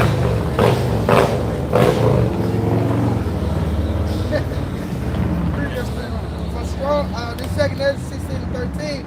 For strong is his right hand that bendeth the bow. Come on. His arrows His arrows that he shooteth are short are short. and shall not miss It shall not miss. Come on. when they begin to be shot into the ends of the world. Now you can't shoot no arrow. If I got an arrow right now, I can't shoot it to the end of the world, okay? I'm gonna need a You need some little firepower to You end. Right, you brother, You can shoot it. Once you shoot it, then you detonate it. It gonna go in once that fire get behind it. But I at mean, you the shoot end as of the day, fast as you can, but you have to need an arrow can stay in there heat. You feel? yeah, I It'll feel be you. disintegrated But if you that's shoot but as that's fast as the Lord you made can, these speed things right. happening, brother. So what else could that be? Huh? What else could that be? What else could it be? Besides a regular arrow, what else could that be? It could have been a little warrior, like you said. Yeah, you got to. You got to. Got to be. Yeah, you got it. Come on. This is They like to definition. speak about the Twin Towers in the Bible. Twin Towers, the pyramid, the eye on the dog. Yeah, this is Yeah, let me get this for you, this brother. definition of an arrow. And it just really going to a broken arrow. I said arrows is defined. Which is a military term. We got it. Arrows is defined as an undisputed event involving nuclear weapons Nuclear weapons. that results in accidental launch, firing, detonating, theft, or loss of the weapon. An arrow. When they shoot it in the air and it mess up and they lose it, they can't detonate or can't locate it where it's at. It's called a broken arrow. Let me get this for you. Come on. This is the book of Isaiah 9 and 5. That's it. For every battle of the warrior is with confused noise and garments rolled in blood. Yes, because every time you go into the ancient world, they was fighting with swords and shields. You know, either it gets to a point here when they had in medieval the cannons and things like that. But ultimately, this is going to be the highest level of war right here. World War III. You got it. But this shall be burning with but this shall be with burning and fuel of fire. But this war is going to end with burning and fuel of fire. This is how the Lord is ready to show his power upon the planet Earth. The scripture says, I have glorified my name and I will glorify it again. Give me that Revelation 11 and 14, just to show you about that third war. It's the book of That third World War III. Because World War I, let me tell you, when World War I, what it was called? Bunker Hill. It was called the Great War. Great war. It was called the Great War because it changed how war was fought. You see what I'm saying? all Nobody never fought like that in World War III. Then World War II is the most deadliest war that's been on the planet Earth. See, So imagine World War III, brother. well, we had to come back at Bunker Hill to shoot them down, go up on top of the mountain and shoot them down. And World War II. World War I. World War I, but it Yeah, ended up World to be War War II. It ended up to be World War II. Yeah. See what I'm saying? I feel. Give me that. It's just like the slaves. We were black slaves. We Black had slave, yeah. ourselves enslaved. All right. If that dude never swim across We that had wall. ourselves enslaved, bro. No, Slow dude, it down. no, listen. Slow it down. No, slow it down. I'm trying to say you Slow it something. down. Slow it down. I'm trying to say you It's all something. good. It's But all that good. man swim across that water. They He swam didn't wanna across put the us in- water. He did swim across the water. Okay, cool. Give me that in Revelation now. It's the Yeah, book of believe it. Revelation, chapter Yeah, believe 11 it. and verse It's just like- 17. Check it out. You ain't never seen a It man says, run across the the second water. woe is past, Across the and water. behold, Man. the third woe cometh quickly. And that third war is talking about World War III, which That's it. Esau's finna get ready to show you that he's blessed with the sword, man. Prophet Shah, Revelation 6 chapter 4 verse. You know what I'm saying? Because the Spirit of the Lord, he's showing you who created these things and who put the spirit on them to create these things. Like the brother just mentioned, he created the smith that brought the coals in the fire, man. You know? Our children ancestors. Come on, I'll read It's it. the book of Revelation, chapter 6 and verse 4. Verse 4, come on. And there went out another horse that was red, and power was given to him that sat thereon, to take peace from the earth. Right there, because the Lord set up Esau to be a red horse. Going to that word red, it actually goes to Edom. You know what I'm saying? That word red goes to Edom, man. You know, and that word horse represents power. The Lord said he saw a red horse that come upon the planet Earth to take peace from the planet Earth. Come on. You got it. And that they should kill one another. And they should kill one another. And that was given unto him a great sword. And that was given unto him a great sword. You got it through the spirit. And that great sword is talking about the actual sword, the gun, the Smith and Wesson. Then you go deep into it. You go into the missiles. You know, which is the ultimate sword. And even you can have a mini sword by the way of the Jabberwock. Come on. Yeah. No. This is give me what you got. Yeah. Oh, Slack, you had something to say on? Nah, not that. Oh, okay. Matter of fact, give me on Genesis 20-something. 25th chapter, 20-something. Yeah, go give me one. Yeah, you know it. Start at verse 38. You know where to go. Yeah. Genesis 27 and 38. And Esau said unto his father, Hast thou but one blessing, my Has thou father? but one blessing, my father? Come on. Bless me even also, my father. And Esau lifted up his voice and wept. So the Lord was asking me, Esau was asking the Lord for one blessing, asking Isaac, can you bless me, my father? Can you bless me? You gave him the kingdom. What can I get? That's what Esau was asking. Come on. And Isaac his father answered and said unto him, Behold, thy dwelling should be the fatness of the earth, under the dew of heaven from above. So the Lord did give him rulership. The earth was given to the hand of the wicked for a period of time. Come on. It says, And by thy sword shalt thou live. And by thy sword shalt thou live. This guy, he lived by the sword and he died by the sword, man. Tell me when Esau didn't but one time use the sword to get out of a sticky situation. That's why action movies are a big thing. Mission Impossible, Die Hard. Now, I like those different movies, but it was the first thing Esau turned to. The strap, man. You know? You got it, though. Yeah. It says, Isaac's father answered and said to him, Behold, that like. Read that one more. Read that from the top. Verse 40. Yeah. This is 27 and 40. And by thy sword shalt thou live, and shalt serve thy brother, and it shall come to pass that when thou shalt have the dominion, When I shall have the dominion, come on. You got it? It's okay, that thou shalt break his yoke from off thy neck. Yeah. Yeah, that could have came through. Yeah, I shall break the yoke off thy neck, man. Because at the end of the day, through the spirit, y'all come through it. I'm sorry. We sorry. Y'all can just slide through that. No, we sorry. My bad, y'all. My bad.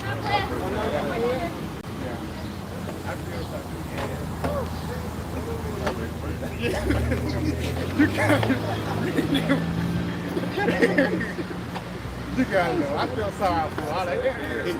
I said, come on, sister, you can go through. You know what I'm saying? Go ahead, come through. Yeah, damn, man. Stop. Read that one more time. Genesis 27:40. And by thy sword shalt thou live. And by thy sword shalt thou live. Come on. And that's what they doubt. They're about to die by the sword. Give me Psalm 7. It's starting 10. You got it? And shalt serve thy brother. And thou shalt serve thy brother. Because ultimately, that's going to be the end goal. After the noose is hit, and the dust, and the smoke clear and settle, at the end of the day, these devils are going to end up in chains, man. Yeah. Come on. And it shall come to pass when thou shalt have the dominion. Thou shalt have the dominion. Come on. That thou shalt break his yoke from off thy neck. Because ultimately, it was always a fixed fight between Jacob and Esau. We had them in captivity. They had us in captivity. You know, you go into the times of David. We had, you know, Esau slaves. And you fast forward into, you know, now they got us in slavery. It's always been like that, but it's getting to a point when we finna have our head up, man. The tails of the coin is gonna be down. You know, you got it. Verse 41. Yeah, 41. Yeah. And Esau hated Jacob because of the blessing which his father had blessed him. That's why white people hate black people, because it goes back into Esau and Jacob. Read that one more time. And Esau hated Jacob because of the blessing wherewith his father had blessed him. Because we was blessed with the corn on the earth, but we was blessed genetically too. The highest jumpers, you know. Come on. And Esau said in his heart, the days of mourning for my father are at hand, and then will I slay my brother Jacob. And that's the point where Esau is coming to right now, man. He's finna get ready to try to slay the nation of Israel. He's finna try to slay the nation of Jacob, man. The Israelites, Yasharana. And we can tell that it's finna start happening, because now what? Robot dogs are starting doing more and more talks, famine, but even gun control. Niggas in Chirac getting shot left and right. Then we're gonna have to bring the military, we're gonna have to bring the Navy to make everything be calming down. That's the way of Esau finna get ready to bring forth his draconian system, man. Get ready for a time where you can't walk down the street anymore, man. Get ready for a time where you can't enter into a grocery store unless you have a microchip inside your hand, man. Get ready for the times of the earth to change, because the Lord is finna get ready to visit the planet Earth. That's it. Come on, huh? It is 2 Timothy chapter 3 and verse 1. This know also that in the last days, In the last days, which we are in right now, come on. perilous times shall come. Perilous times shall come, man. And perilous times is only growing and growing as we get closer and closer into the end. Because evils is synonymous with the end. Get on Ezekiel 7 and 5. Come on. Because that word perilous goes into pretty much a level of difficulty, hard to bear. So you're going to have people even considering committing suicide to escape the terror that's going to be going on the earth. Us in America, because America's going to get it the worst, man. That's it. Into the spirit, because America is the most proudest place upon the planet Earth. They're not used to being uncomfortable. They're used to being comfortable. You know? Got it out. Come on. Yep, 2 Corinthians 8, verse 50, for many great misery shall be done to them that in a latter time shall dwell in the world, because they have walked in great pride. Got it, bro. Yep. And just like I'm saying, man, right, just because America has been pretty much proud against the Most High, it's just the most proudest nation, but guess what? They got to be balanced out with destruction. That's going to be pretty much justified due to America's pride. So this is the place where we get the worst judgment of all time, man. All right? These are the times that we enter into. Y'all, That's like, you know what I mean? America is a place where they sow it to the flesh. A very, very convenient society. Everything here is at your fingertips. Scripture tell you, he that makes the sow to the flesh shall reap corruption. See, on the right hand side, we over here, we sow it to the spirit, man. Right? So we ain't gonna really, you know, ain't shit gonna happen till you let Lord will we are that number in that day of Jacob's trouble, man. You see, because we get our mind prepared, man. That's what the Lord doing. He building us up. All right, we putting on the armor of the Most High. But as for the left hand side, you fucking niggards, you know, you sowing to the flesh, man. All right, so when your favorite restaurant closed down in that day, you niggas gonna fucking lose it, man. You see? Oh, your phone go dead. Yeah. You niggas gonna fucking lose it, man. You see? Because you're not preparing yourself for these times that we coming into, man. And it's all because for your abomination, your wicked ways that you have done, man, when you had much liberty here, man. You see? And that's why you don't feel sorry for a nigga when he do die. You know? What you got to do, bro? This is the book of Ezekiel 7:5. It says, thus saith the Lord Yahweh, and evil and only evil, behold, is come. And it's beautiful, like the brother just mentioned. This is why these evils are coming, man. Because ultimately you ignore your how about Shemawashah when you had liberty, but ultimately because of your pride, you ignored it, and you're gonna get taken, man. You know, by the evils. Come on, read that one more time, bro. It says, thus saith the Lord Yahweh. It says, an evil and only evil, behold, is come. The end is come. And end is come. The end is come. So it was just saying evils in the next verse. It's saying the end. So the evils in the end is synonymous. Give me Acts 14 and 22, huh? Because ultimately, before we get into the place of paradise, a lot of shit must go on, man. The heart of many shall wax cold. The sea hip must be made mandate. The apparitions appearing upon the planet Earth must happen. All these things must be happening upon the planet Earth in order for Yahushua to come. But the scripture say that everything be done decently and in order. A part of that is the prophecies, man. One prophecy can't jump another. The sea hip can't jump the missiles. You know, the wild beasts of the field can't jump. You know, you gotta know, huh? Acts 14:22. He said, confirming the souls of the disciples and exhorting them to continue in the faith. Because exhorting them to continue in the faith. And this probably like the brother mentioned, get your mind right. You sow into the spirit. It's exhortation in the spirit, huh? You know you got it. And that we must through much tribulation enter into the kingdom of the Most High. So through much tribulation shall we enter into the kingdom of Yahweh Hashem Yahushua, man. And again, it shows you that the evils are synonymous with the end, man. You know? You got it, though. You got something? Yeah, one more line. It says, it watches for thee, behold, it is come. It says, it watches for thee, behold, it is come. So the evils is sneaking up upon the planet Earth, as you can see, man. You got it, though. You got something? You got something? Back in Ezekiel 7, verse 25, it says, destruction cometh, and they shall seek peace, and there shall be none. See that? Yeah, so yeah, like the author saying, nothing but evil is coming. And this is synonymous with the end of times that we're in now. So when this destruction comes, what? You're going to be seeking for peace, man. Just like we're offering our peace right now through the hand of Yahweh Shemon Shai. When that time, that hand is not going to be extended. 26, it says, mischief shall come upon mischief, and rumor shall be upon rumor, and then shall they seek a vision of the prophet. See that?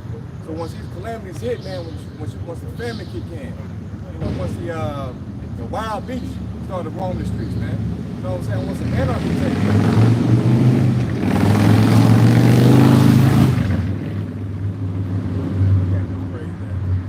Yeah, once the anarchy takes place and all the things that are written in the scripture, man, once all this stuff kick in at once, then you're going to be seeking for the ones who are on the highways and byways. Tell me these things before they even came to pass, man. And guess what? The elect are going to be hidden at that time, right? So let's continue on. It says, then shall they seek a vision of the prophet, but the law shall perish from the priests and counsel from the ancients. And again, that's going to the elect being pretty much hidden in the time of evil, man. All right? Hidden in that secret place as you're reading with Psalm 91st chapter. It's it. Yeah. But now's the time to get it, you know? Yeah, okay. Yeah, this. We'll come back. This is the book of Psalms, chapter 10, verse 15. It says, break down the all of the wicked, and the evil man seek out his wickedness till thou find none. That's it. So Lord, he's been getting to break down Esau, man. With his foolishness. You got it? It says, the Lord is king forever. The Lord is king forever. Come on. And ever. And ever. The heathen are perished out of his land. That's it, because the Lord, he's been getting to take Esau's ass out. Come on, now. It says, Lord, thou hast heard the desire of the humble. Thou wilt prepare their heart. They will prepare their heart. Get your mind ready for these latter times that's going on, like the brother mentioned earlier. Come on. Thou wilt cause thy ear to hear. That will cause our ear to hear. To judge the To fatherless. judge the fatherless. And the oppressed. And the oppressed. That the man of the earth. That the man of the earth. May no more oppress. May no more oppress. That's it, man. You know, so Lord, he's been ready to take out Esau. You got something else? Come on. Yeah, this is 1 Thessalonians 5 and verse 1. That's it. But of the times and the seasons, Yep. brethren, ye have no need that I write unto you. So the Lord said, in the times and seasons, you have no need that I write unto you, man. You have no need that I come back, because niggas want some business. Niggas want a magic trick, man. Instead of just having faith. Only because these different articles show you that the Lord is on his way back. The see help, you know, brothers, and articles like that keep on coming out. I seen a thing like a dude, we had a Bluetooth to his spinal cord, and he started walking again. So Esau's gonna get ready to push forth this new system, man. You know, but if you don't have eyes to see, you're gonna be lost. You got it, huh? For yourselves know perfectly that the day of the Lord so cometh as a thief in the night. Yes, you know perfectly that the day of Yahweh Shah is going to come in a thief in the night, man. It's not like the Lord is going to, I'm coming next week, and niggas start getting, 3 days before the Lord comes, niggas doing the 3-day fast before the Lord comes, man. Through the Spirit. Yeah, 12 hours, man. You wait, you know what I'm saying? At the same time, the Lord, he's not going to do it like that. Through the Spirit, he's going to do it if you have eyes to see. And a lot of these people, they are blind of the miracles and the things the Lord do every day. You got it, huh? For when they shall say peace and safety. Yes, he says when they shall say peace and safety, because it's going to get to a point when it's not going to be as safe anymore, man. You got it. Then sudden destruction cometh upon them. Then sudden destruction comes upon them because it's going to be unexpected. It's going to be unexpected how the Lord is finna get ready and come and take this place down, man. You know? You got it. As travail upon a woman with child. As travail upon a woman with child. And a woman, she could just be talking and all of a sudden it just got there and break her down, man. That was unexpected. Yeah, she was scoffing in her mind. Call her Lord, you know, she never shot. You know? Beautiful.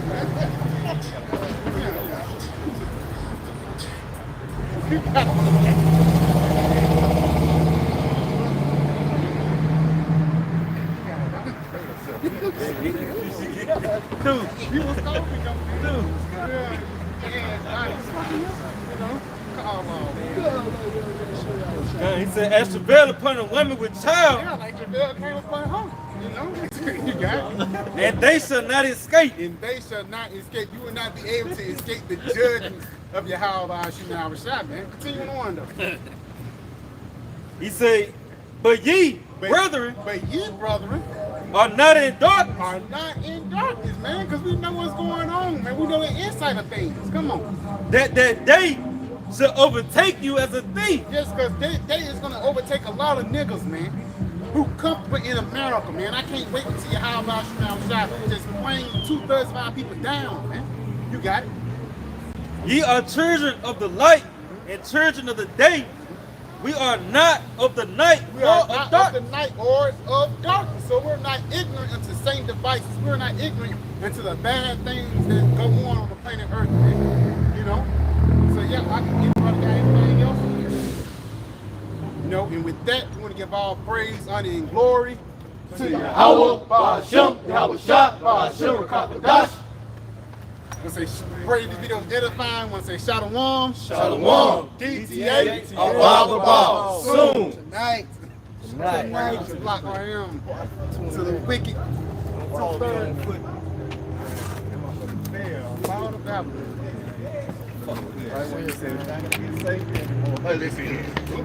Ooh, I made it.